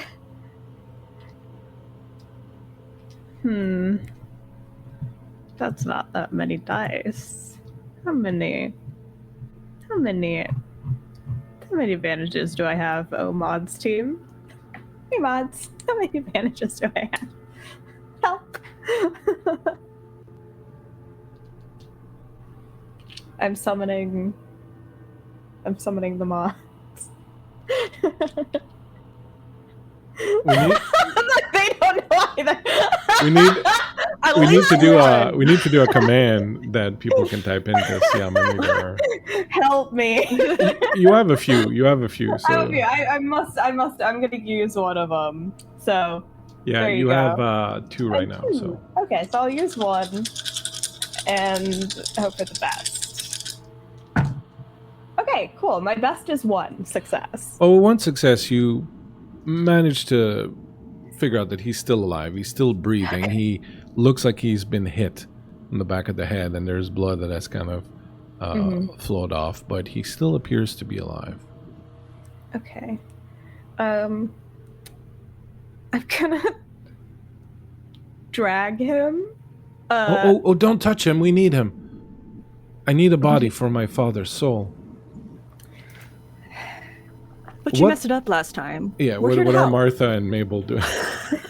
You fucked it up last time. You can trust us. I think that's like my assist in the distraction, right? Of trying to look over Mercy's shoulder, and correcting what went wrong.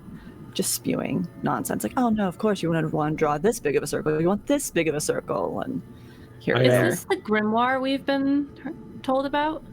It appears to be the Grimoire of Ghent, yes, and I will put in the right now in the clues tab, I will put the ritual that you can tell she's attempting to reproduce. I think Mabel has kind of branched from Martha, and she's looking in the room for anybody else, dead, alive. You see nobody else in the room, but give me a logic and vigilance. Is this to be followed? Yes. Oh, I get a +2 to that. Excellent. Vigilance and logic. I've posted the ritual that she's attempting to do. And The I have Grimoire of Ghent. -1. Okay.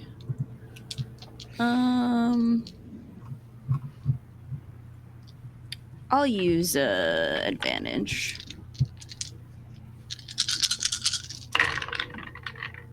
Two successes. You hear the distinct sound of footsteps coming down the stairs behind you. I'm gonna walk to the entryway and kind of stop whoever it is coming down. You walk up to the entryway. I'm going to go around and ask what everyone's doing here. So you're going to the entryway to stop whoever's coming down. What is Martha doing? I'm trying to assist Mercy in the distraction side of things of our dear Pratchett. Mercy? I'm actually gonna look and see what she has done wrong with her ritual So, setup. yeah, or the anything ritual like that. appears to be the ritual that Wellspring was using to transfer souls into another body. You don't know what she did wrong the first time. She seems to have done things fairly right this time. Okay. All right. Okay. I don't know that he can't come down here, right? Sorry? The spirit. I don't know that the spirit can't come down here. No. Okay.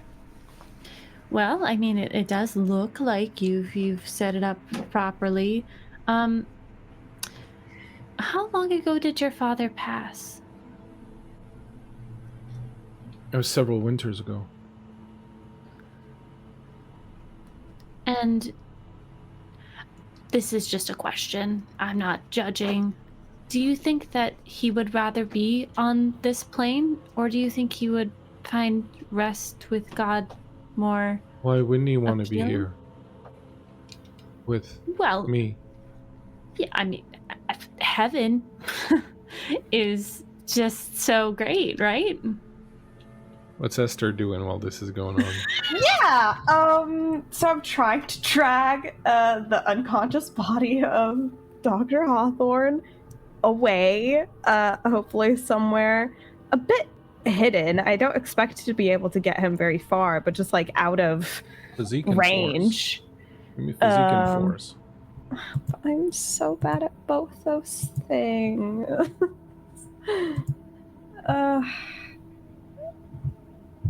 That's okay. I have to use an advantage here just to bring myself up to 4 dice.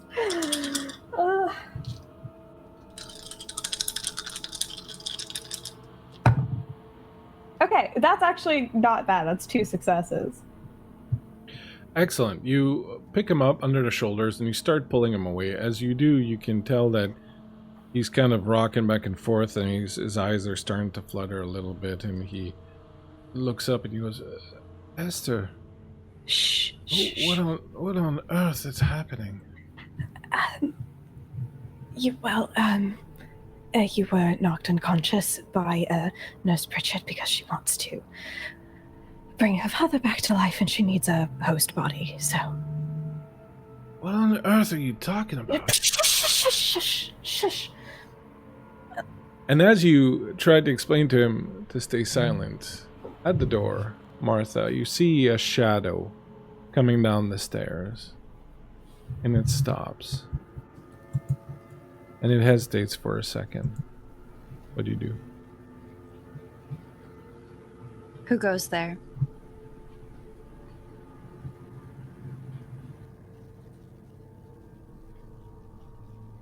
And then you hear rapid footsteps as Jacob comes running down the stairs and throws himself at you. Hands first, I'm like his long, linebacker. distended hands coming right for your throat. Let's go. All right, roll your... are you going to attempt to dodge him? Yeah. Right, so you're going to roll your agility. Yep.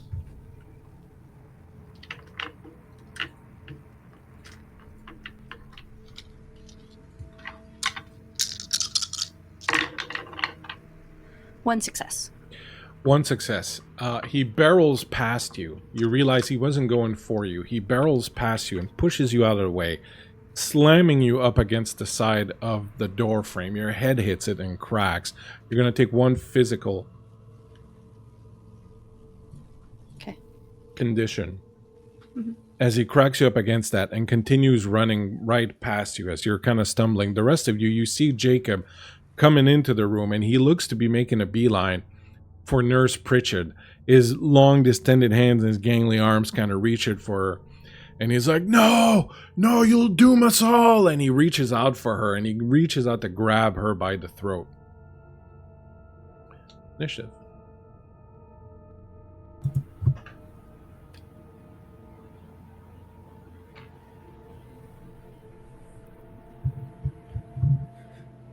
So you understand, just to make sure you understand, that there is some spirit or other in Jacob's. Mm-hmm. Right? Yeah. We just don't know what to do. I think there's a crib in there. There might be. I think there might be a crib in there. Crib in my Jacob? More likely than you think. More likely than you think.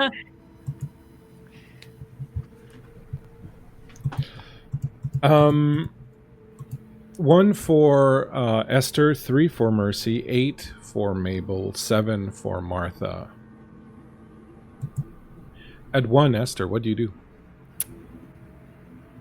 I'm going to sort of like deposit Dr. Hawthorne out of the way. Mm-hmm. I'm gonna deposit. I'm gonna like crouch down to his level. I'm gonna look him in the eye.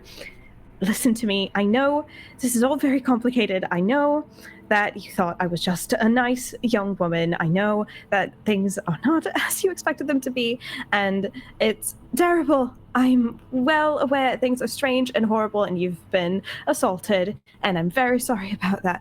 But I need to focus, and I can't do that if I think you're in danger. I need to help my sister, so can you please just sit here and not freak out?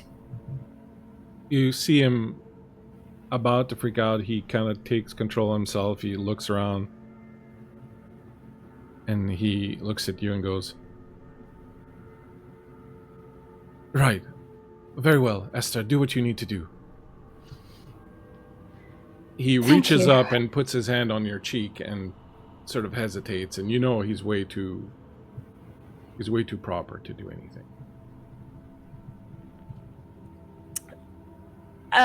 Esther kind of like freezes for a second, and then she puts her hand up over his, and with like the best smile that she can manage under the circumstances, she's gonna say, "You still owe me dinner.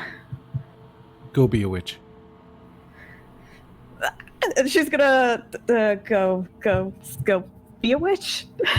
You get up. You see Jacob is heading towards Pritchard. I'll give you an action. Like that was your fast action. We'll say that you talked to him. Okay. If you still want to do an action, you can. Yeah, we're still trying to save these two, trying to stop them from doing.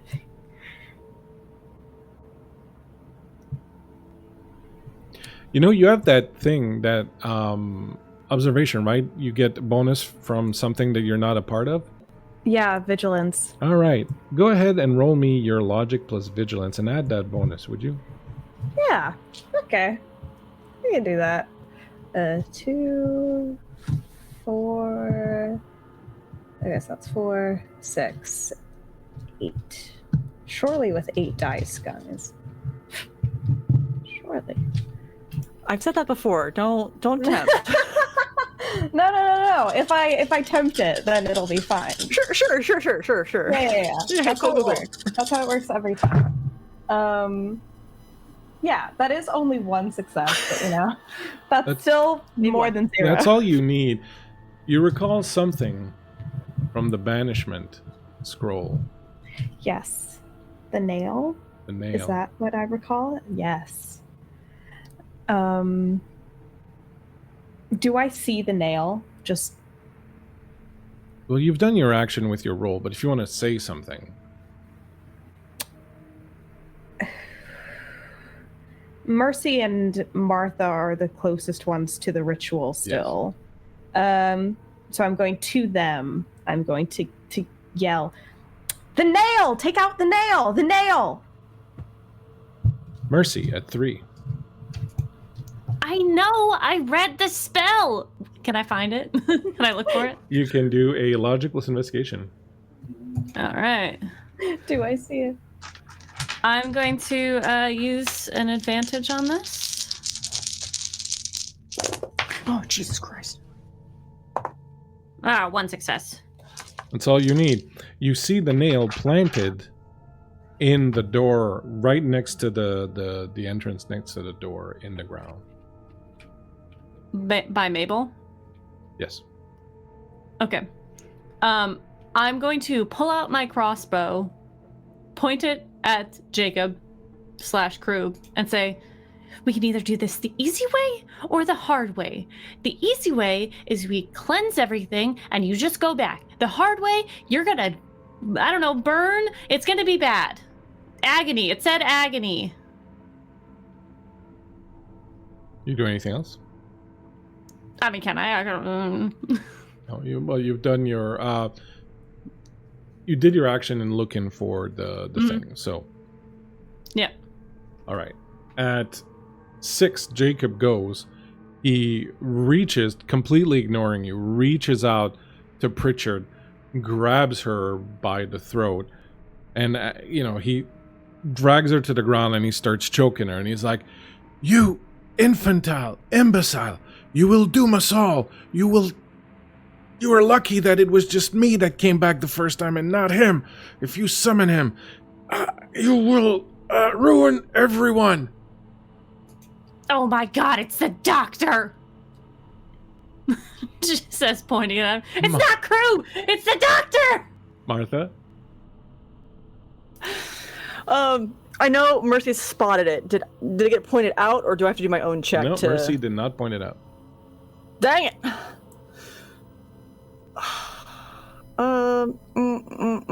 That's why I was like, do you do anything else? And Mercy was like, no, what would I do? So I'm like, okay. Sorry, I thought Mabel was right next to it. I was like, the Then I'm going to do something I think is going to be far more in line with Martha anyways. I mean, you can definitely make a roll to see if you spot it, because you were told that to look for the nail by Esther, but that's... unless we get a big guffaw from my table here, I'm going to go take a seat in the theater.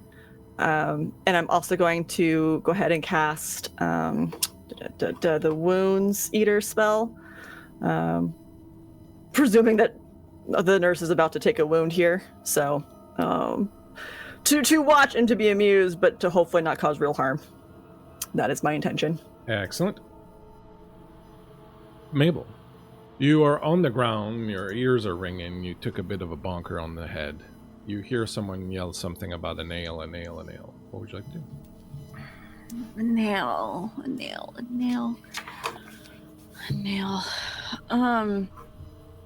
She kind of sits up on one arm, kind of shakes the dizziness. A nail. And I'll look for this nail. Give me a logic plus investigation. Okay.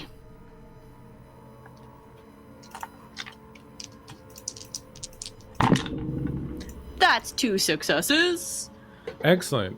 You kind of sit up and shake your head and look around, and you see the nail right there, planted in the marble of the floor, right next to the door.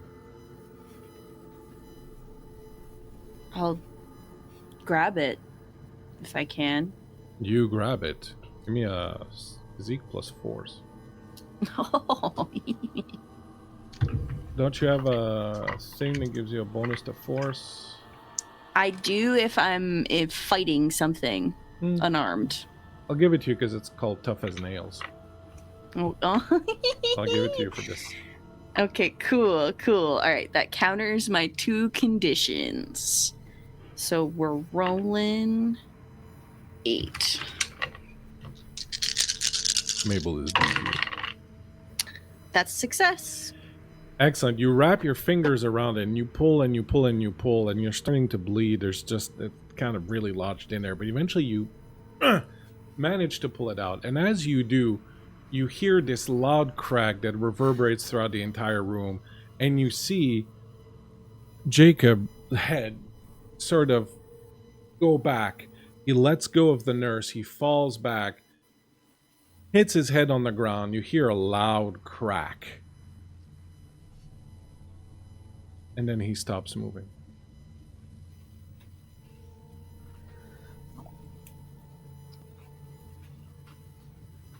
You're welcome. I think that's everything I can do. Back to Esther. I see that my sister has pulled out the nail. I'm running through the spell in my mind. All right. I feel like it's probably okay. It's probably okay. Wasn't there something about the nail being driven through the hand of the ritual caster? Something.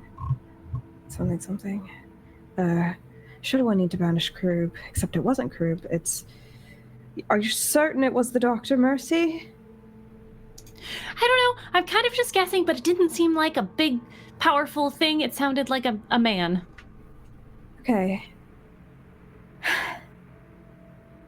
Very hesitantly, I'm going to approach Nurse Pritchard. Mm-hmm. Is she conscious?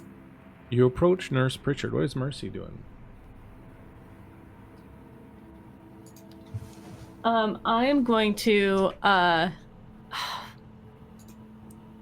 gonna, step forward and smudge the circle.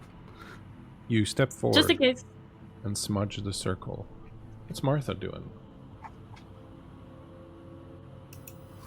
You're doing great. Seeing that the fight's already over, though, I'll go ahead and stand up and start to join the group in case there might be need of my 1 dice roll physical assistance. And Mabel? Can you remind us how we know the ritual to banish Krub? Like when Mabel had read that? You found it in the sort of depiction of the Archangel Michael and the devil. Okay, so Mabel doesn't know necessarily. Well, they told you about it, but... Okay. Okay. So she might not know the exact details. No. Sorry, what do I do with this? As you say that, and as all of you do what you're doing, Martha, since you were up in the theater and you're coming down, you notice that where Jacob's head is cracked, blood is starting to pool. And you notice that it's pooling in a strange fashion. Like there is a design hidden in the marble of the floor. And as the blood fills it, you notice that it's doing in blood that symbol of Krub that you saw.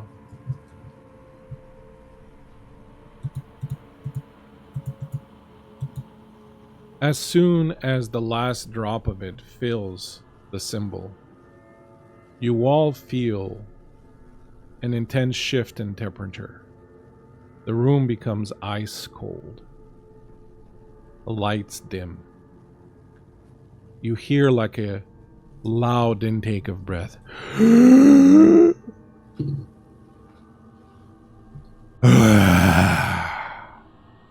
And with that, you see Jacob's body rise back up, neck broken, hanging back, floating up in the air.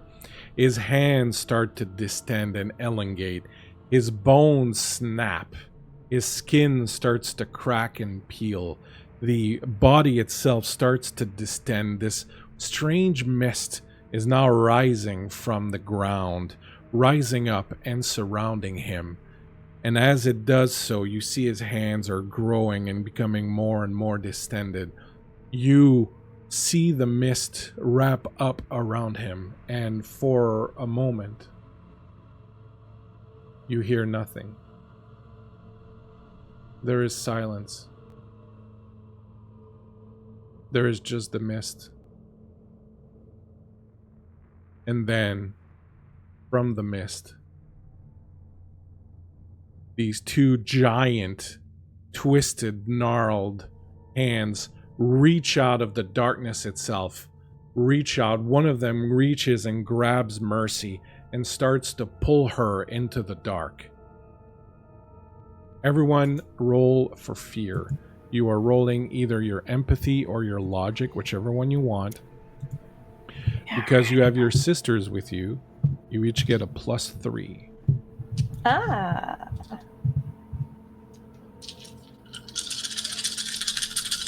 I'm still going to add an advantage because I think I have a few spares hanging around.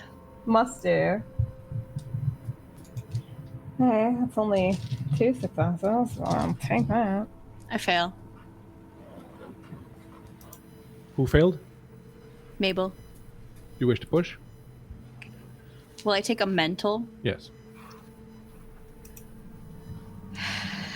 Yeah, I think I can afford a mental.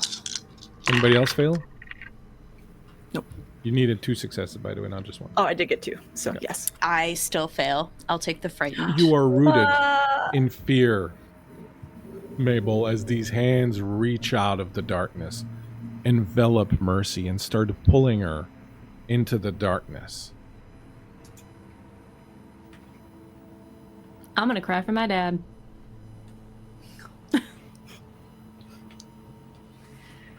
We're not going to do regular initiative here. I'm just going to go around and ask you what you wish to do. I will remind you that there is a ritual to banish Krub somewhere in all of this. Mm-hmm. The way it works in Vaesen, when you do a ritual like this in the middle of combat, one of you each turn has to be doing a ritual. There's a certain number of rounds it takes to finish the ritual. One of you has to be, their action has to be the ritual. It doesn't have to detail what you're doing from the ritual. You just have to say, I will be performing the next part of the ritual. Mm-hmm. While everybody else tries to survive. Mm-hmm. You have the ritual on hand. So one of you reaches out, pulls it out, and it can be anyone. Like you can pass it around from one to the other. It doesn't have to, okay? So I'm going to go around and ask you who's doing what. The hands have grabbed Mercy and they're pulling her into the darkness. Nurse Pritchard is on the ground, somewhat out of it. The body of Jacob has disappeared, pulled into this dark, and has come back as these ginormous hands that are reaching out of the darkness. It's clearly Krub. We're going to start with Esther. What are you doing?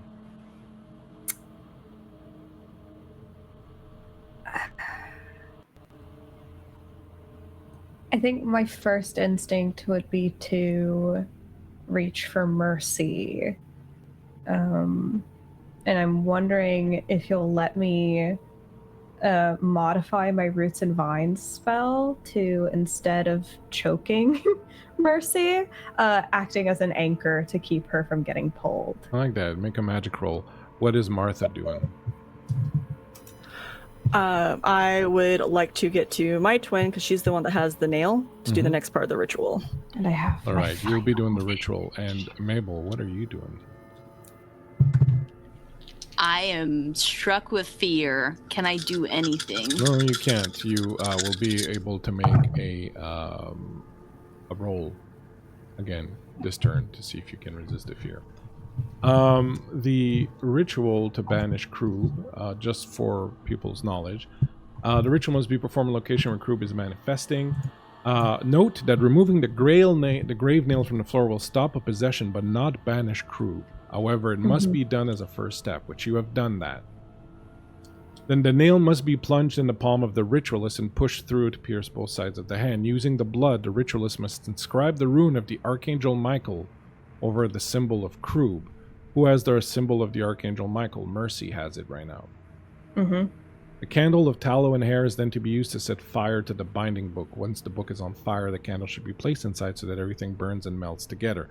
Finally, the ritualist intones the lament of Michael while shattering the mirror. The mirror is one of the things that's lying around here, part of the original ritual. Mabel, You will get to make, at the end of this turn, a roll for fear. Martha, you grab the nail. The next part of the ritual is that you need to push the nail into your hand. Will Yeah. you do that? Yeah, and I think It would be you. it would be that split second of, okay, we're what nerve's important? Bah! You will take a physical condition Yeah, makes sense. as you push that nail through your hand and the blood wells up and starts to cover the nail. Esther, what was your roll on your magic? That was 2 successes. 2 successes. What are you doing, Mercy, as you're being dragged into hell? Mercy starts to look very defiant. I'm going to cast a spell. I'm going to cast Obedience. All right. Who are you targeting with that? The being that is dragging me in. Okay. You feel these vines and rip through the ground and start grabbing your legs and sort of pulling you back, and they're kind of holding you a little bit, preventing you from going in. This thing is very powerful, so as you do your magic roll, it will make a magic roll against you also. Okay. I'm going to use an advantage. Okay. Oh, Lord. Oh. That is only 1 success. What is your command?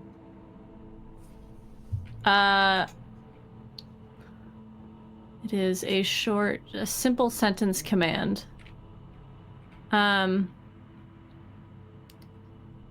Take your hands off me and leave me and my sisters alone. You cast your spell, you immediately feel it sputter as it meets against its will and its power.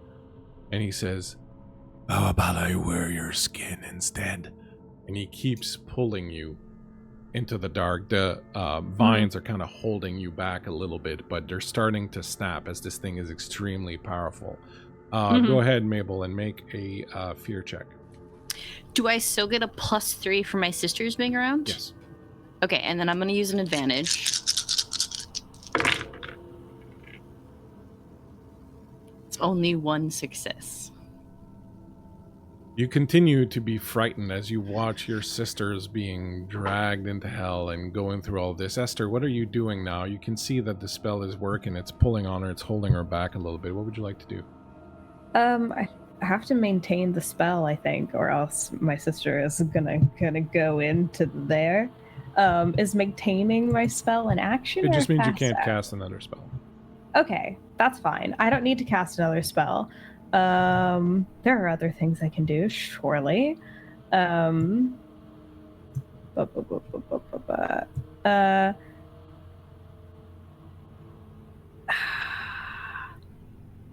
wish there was a way for me to inspire Mabel somehow. You could, yeah, you can. You would make. I can? Yeah, you can talk to her. You can totally do that. You will use your empathy and your manipulation, and you will try to talk her out of being afraid. Perfect. I'm gonna do that. Go for it. I'm absolutely gonna do that. Okay, so that's 1, 2, 3, 4, 5, 6, 7.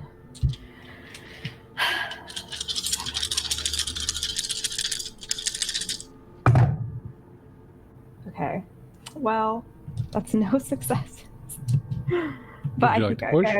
yeah, I'll push myself Go for here. I actually need to remove a dice anyway.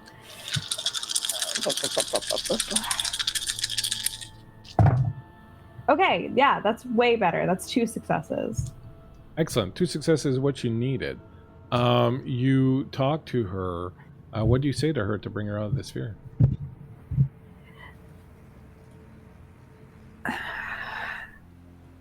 Mabel, you are one of the strongest, most resilient people I know. You cannot let this thing beat you just because you're afraid. We're all afraid, but we need you here with us. You're our sister, and I love you. Words reach you, Mabel. You suddenly see that they do, in fact, need you, that you are currently being held back by this fear that you have of this creature.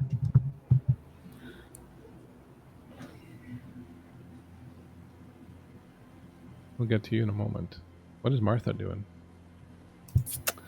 I would like to continue the ritual, although I know I don't have the rune on hand.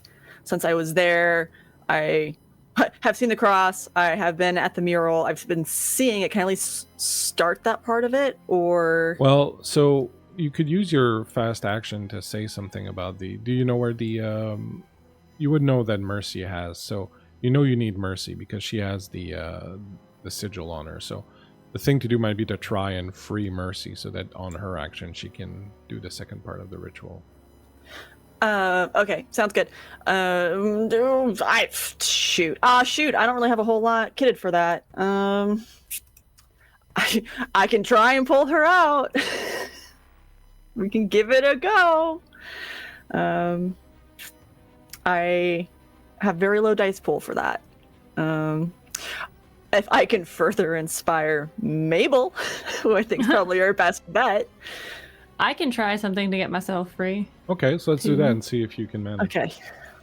Okay. I am going to... I know this thing is big and bad, but I have a knife. And I would like to stab it with my blessing. Go for it. Okay. You do have so I get plus... sorry, Martha, you do have the blessing still that Mercy gave you, right? No, you used it. Okay. Go for it, Mercy, sorry. So, I have 2 from the blessing. I have 2 from Keeper. The weapon is +1, and then my close combat is physique is 3, so. Good. Plus the dog, Keeper, right? I got the dog. Okay. I got 1 success, but I'm going to push myself. Okay. Because I assume he needs more than that. Okay, I got 2 more, so 3 successes. Excellent. You slice at the hand and dig it into one of the knuckles, and it starts to rip apart. And as it does, the hand lets you go. You drop to the ground. Your knife scatters away, clattering along on the ground, the marble of the floor. But you manage to kind of scooch back away from it. And that is your action. That is good. And Martha, seeing this, you now realize that she's not going to be able to do the ritual this turn, but she is now free. My father will hear about this. Gonna give Mabel a kiss on the forehead. You got this. And I'm gonna use my action to cross the distance to get next to Mercy. You slide on over right next to Mercy. Mabel, what do you do? She doesn't really know what that means. She hasn't done anything, but she'll look at Esther and say, I love you. How can I help? The next part, I just wanted to make sure everyone's on the same page. The next part of the banishment ritual after that is the drawing. The symbol of the Archangel. We're drawing that Archangel, so you're going to be able to do that together, the 2 of you next round. After that, we'll be burning the book and then finally shattering the mirror. Just to keep everyone on track. The candle, okay, so if they're going to do that next turn, I guess we can prepare for the next step, which is the candle of tallow and the burning of the book. So we need the candle and the fire. Unless you guys have anything that will keep him at bay. Oh, I have some things. Mabel.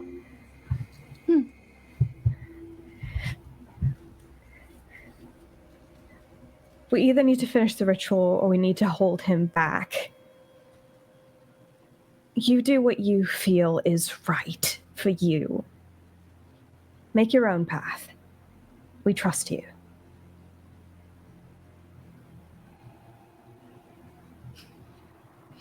Oh no. This is like the worst thing to tell Mabel. Okay.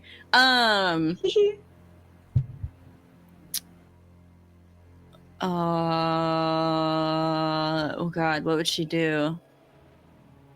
Okay, none of her sisters are currently in danger. I think she'll try to gather the pieces she needs for after they make the symbol. You run around trying to gather the rest of the stuff, the book, the candle, the mirror, all that stuff. All right, no problem.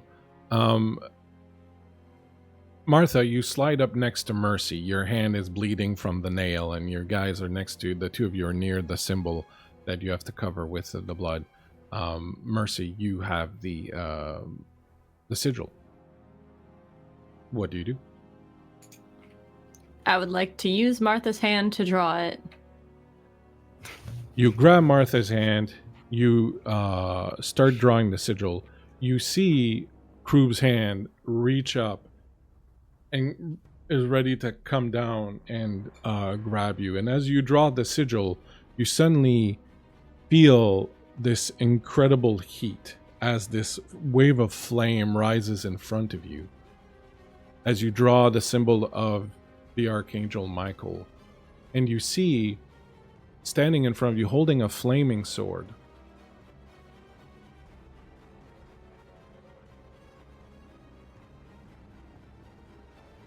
someone that some of you have seen before.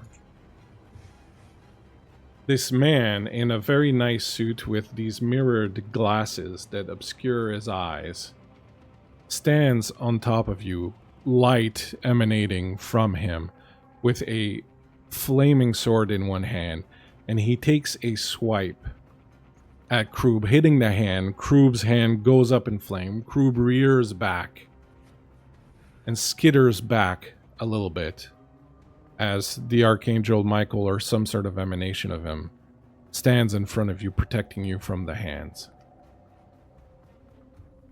Some of you will remember this person. Some of you won't. One of us won't. That's right. Back then to Esther. You see that they have drawn the symbol of the Archangel Michael over the image of Kroob.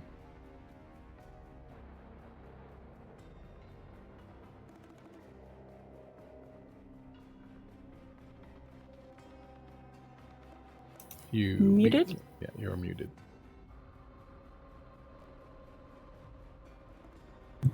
Shoot, dang it. Okay, yeah, so I see that. I see this guy with the flaming sword. The guy with the flaming sword. Who has swiped at Kroob and dealt however much damage. I think I'm going to take this opportunity to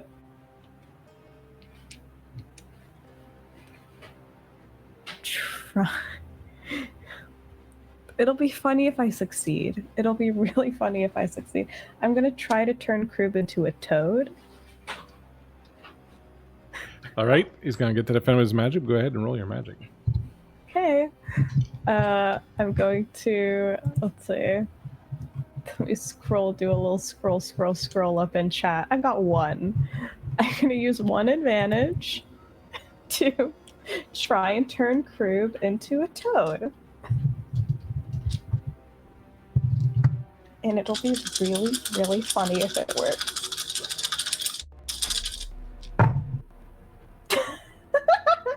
Okay, well, that's only 2 successes. I don't know if that's enough.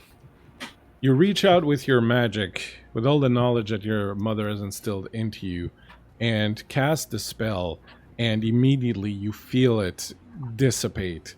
This thing is incredibly powerful magically. You look down and you see your skin is starting to turn greenish. Hey! I didn't give you permission to turn my own spell back on me, you son of a bitch.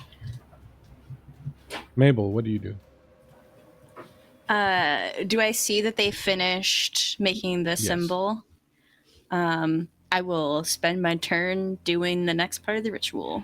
You burn the candle of tallow and hair and set the book on fire, and as soon as it's burning, you put the candle in it and you close it and you drop it down. Then you grab the mirror, and all that's left is to shatter the mirror. Martha, what do you do? Golly gee, I'm not quite sure. I think I'm gonna try pulling Mercy with me to get further away from Krub. You can totally do that with the defense of the Archangel Michael there standing above you, keeping this thing at bay. You managed to draw Mercy away. Mercy, what would you like to do?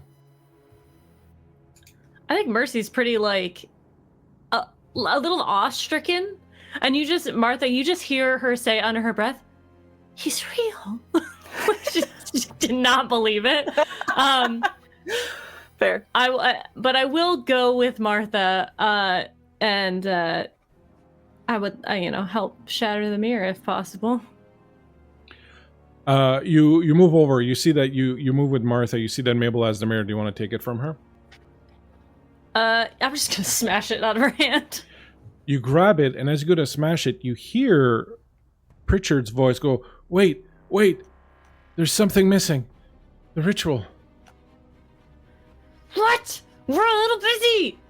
In order to seal Krub away for 1,000 years, someone has to be used. A soul has to be given. A sacrificial lamb.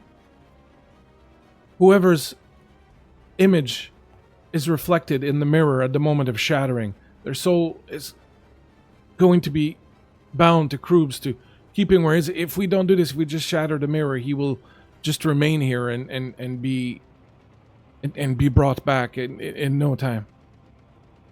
She does a quick sweep around the room, and I'm gonna take that and I'm gonna face plant it on the nurse.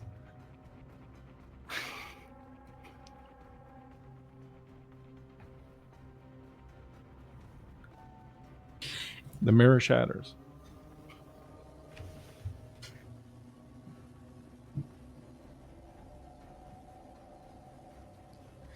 All is silent. The hands have disappeared. The light has come back.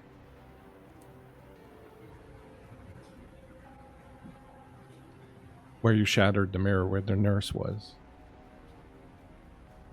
there is no one, just the bits and pieces of the shattered mirror on the ground. From upstairs, Martha and Mabel, you hear the anguished cry of a father's soul.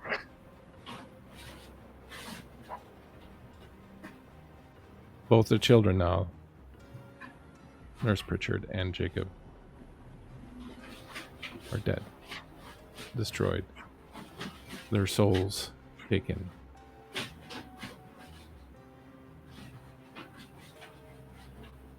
The Archangel Michael turns to look at all of you. His sword extinguishes and is gone. And he looks at you, Mercy, and he says, he will be severely disappointed. And with that, he disappears, leaving behind motes of light floating in the air.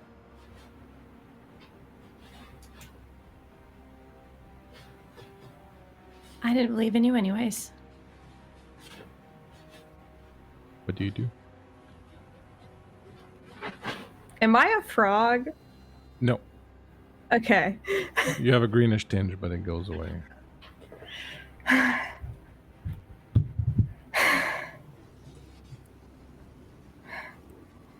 Are you all right? Fine. I'm gonna go check your boyfriend. My what? The cute one. I'm quite alright. If you mean me, I'm quite alright, says Hawthorne as he comes back from wherever he'd been hiding.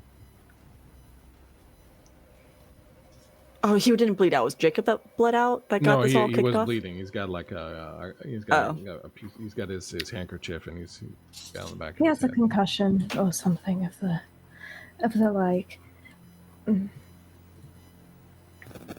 Well, it sounds like a job well done. Let's go home. We should take all of these things, put them somewhere no one will find them again. The burned book, the broken mirror. Yes, I think there's been enough leaving remnants behind in this place for a lifetime. You gather all the bits and pieces, the Grimoire of Ghent, all the other artifacts, all the other things. You erase all the symbols and break all the circles and remove all the nails. You bandage Martha's hand. Dr. Hawthorne helps. He seems to be taking this as well as possible. You climb back up the stairs, leaving behind this room where it's dark, mysterious things have occurred. Going back several decades now. You find your way outside, and in the courtyard you see Harker sitting in the driver's seat of the coach. And standing next to him in the courtyard is a man most of you have never seen before. A priest. Esther. Mm-hmm. You recognize him. Mm-hmm. And as you approach, he says, "Well, you seem to have done all right."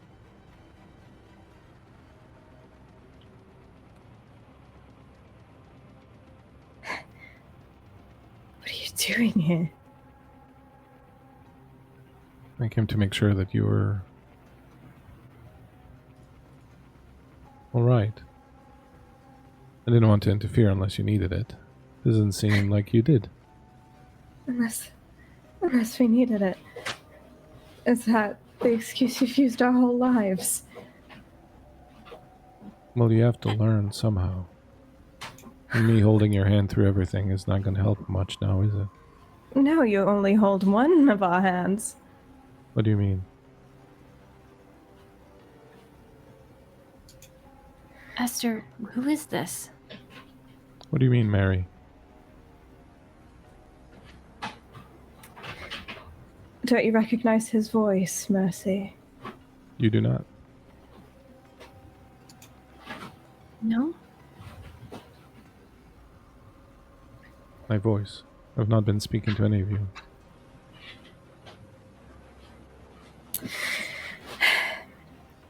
This is our father.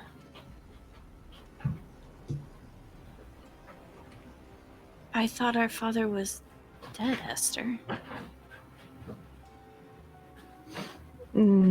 Our father was just gone. Gone, but never far. I've watched you all your lives, all four of you. In my own way, I've loved each and every one of you, and I've made sure that things went as well as possible. You abandoned us. You abandoned our mother. You left us to be raised by a stranger. I did exactly as your mother asked me. She asked me. She died. As she wanted.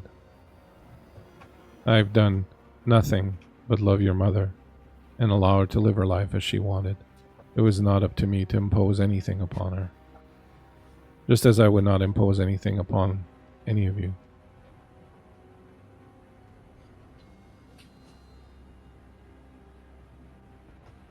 I'm confused. This is our father, who is dead, but Not dead. still what? Not dead. But you weren't speaking to me. My dad was speaking to me. I was not. I'm sorry, Mercy. I would have, but your mother asked me not to, not unless you were in dire needs. Someone has been speaking Well, to you. Yes. It's my dad. He said he was my dad. That wily bastard. His dirty tricks never cease. I would be careful listening to that voice, Mercy. It is a voice that gives much but demands even more in return. Okay. Well, if you don't want to be a part of our lives, then you don't need to be a part of our lives. We've been good for now. I do want to be a part of your lives, but I want you to want it. If you'd rather I not be, I won't. I will give you the same courtesy I gave your mother, to let you choose how you wish to live your lives and what you wish to do with it, and whether or not you wish to have me in it. Having the choice is the whole point.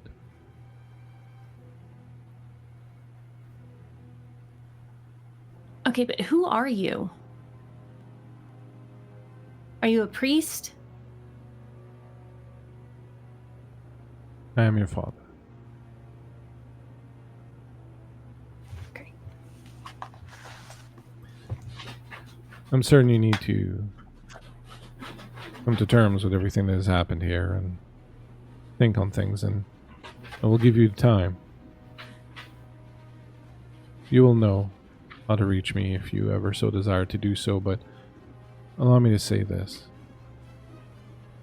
My sweet girls, you will be shunned. You will be outcast, just as your mother was, just as I was. The world is not ready for what you are any more than what your mother was. Strong, intelligent, beautiful, powerful.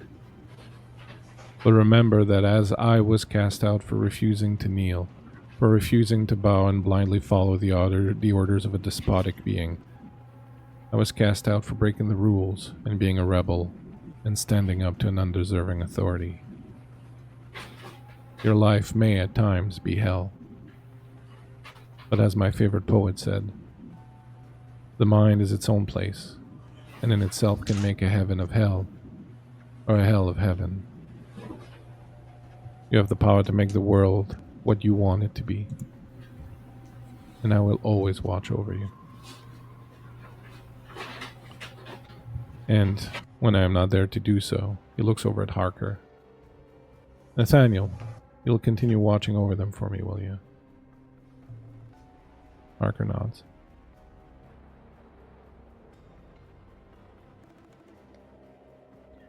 We've had a long night. He goes and he opens the door to the coach. Is there anything else I can do for you for now?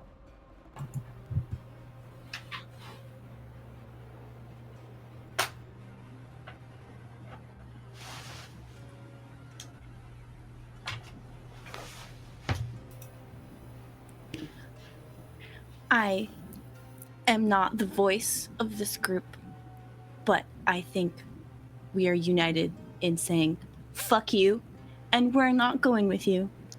And she's going to grab the hands of her sisters and take a step away.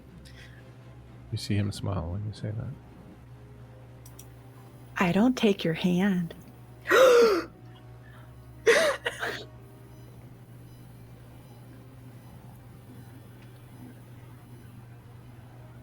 I need to think about it some more.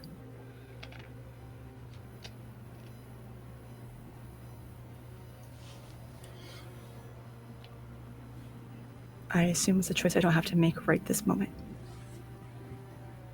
No, you can make it anytime you want. A week from now, 10 years from now, 2 lifetimes from now. Whenever you want, I'll be there.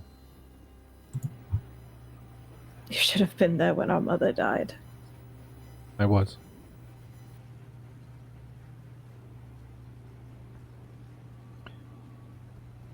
Mary, you're so much like your mother that I sometimes forget she's gone.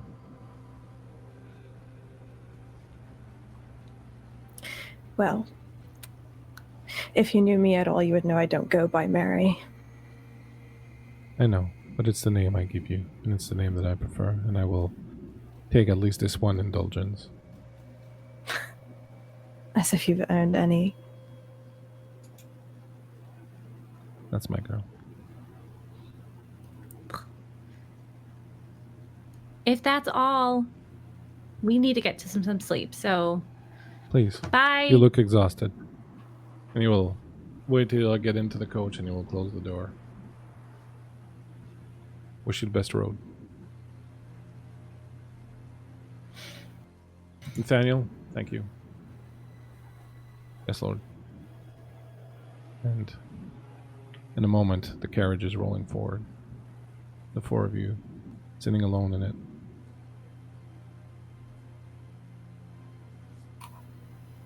As it approaches the gate and slows down,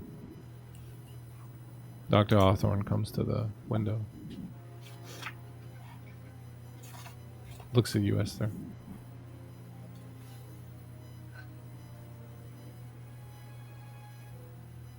You know where I live. If you should ever decide to come and see what this particular life might be like, I'll be here.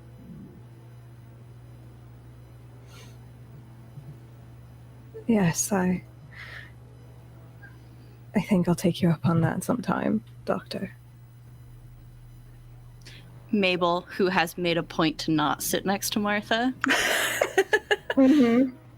pokes her head over. I make a really good pie. You're all welcome, of course, anytime you wish. And I Some of us. look at you, Esther, and he says, I pray that I will see you again.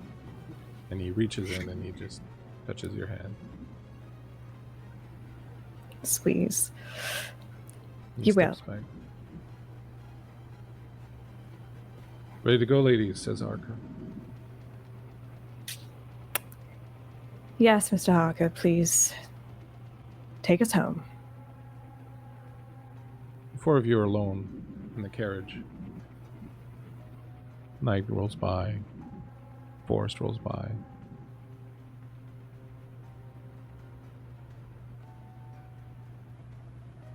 Is there anything that any of you would like to say during this trip?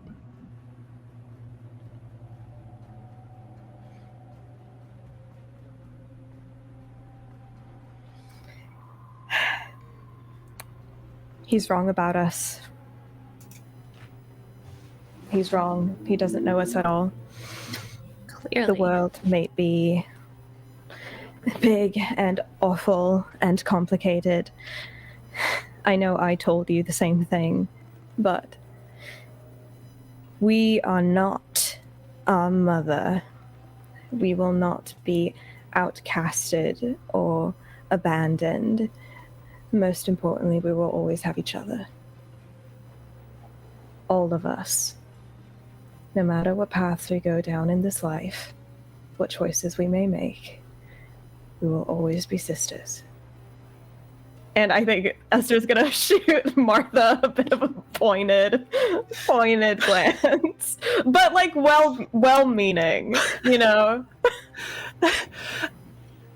And you get back almost a flat expression of, yeah, obviously. Mm-hmm. I'm gonna We grab all- Mabel's hand. Because I know she needs that. Understand, he's not a priest, right? No, definitely not. Yeah.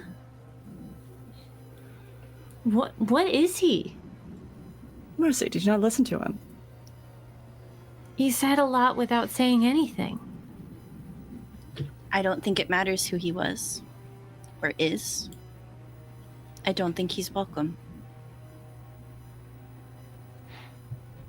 But it's your choice if you should want a relationship with him, Martha. He was good enough for a mother. Yes, and look at where it got her. She was the one who wanted to keep him away from us. I'm not saying that you should do one thing or the other. I'm just saying to keep that in mind. We've done fine without him up till now. Which does bring up the question of who the hell was talking to you. And what was that, like, golden guy? Michael? Sword. The Archangel Michael? No, the guy in the catacombs. Why would the Archangel Michael come to save us? Because we drew the symbol of him on the ground. Remember? That was part of the ritual. Yeah. But why would he come save us? Kindness? He doesn't sound very kind from your stories. Well, they're kind of all dicks. I mean, I didn't even think he was real.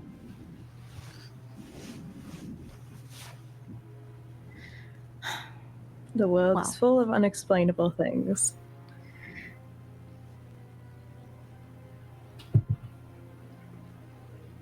And as the coach rides on those prophetic words, passing by in the night, as it almost disappears out of sight from the forest, someone steps out, leather buckskin leggings and boots, stands in the road for a moment, turns towards the direction where the carriage is heading, and slowly, with determination, begins to walk towards the sister.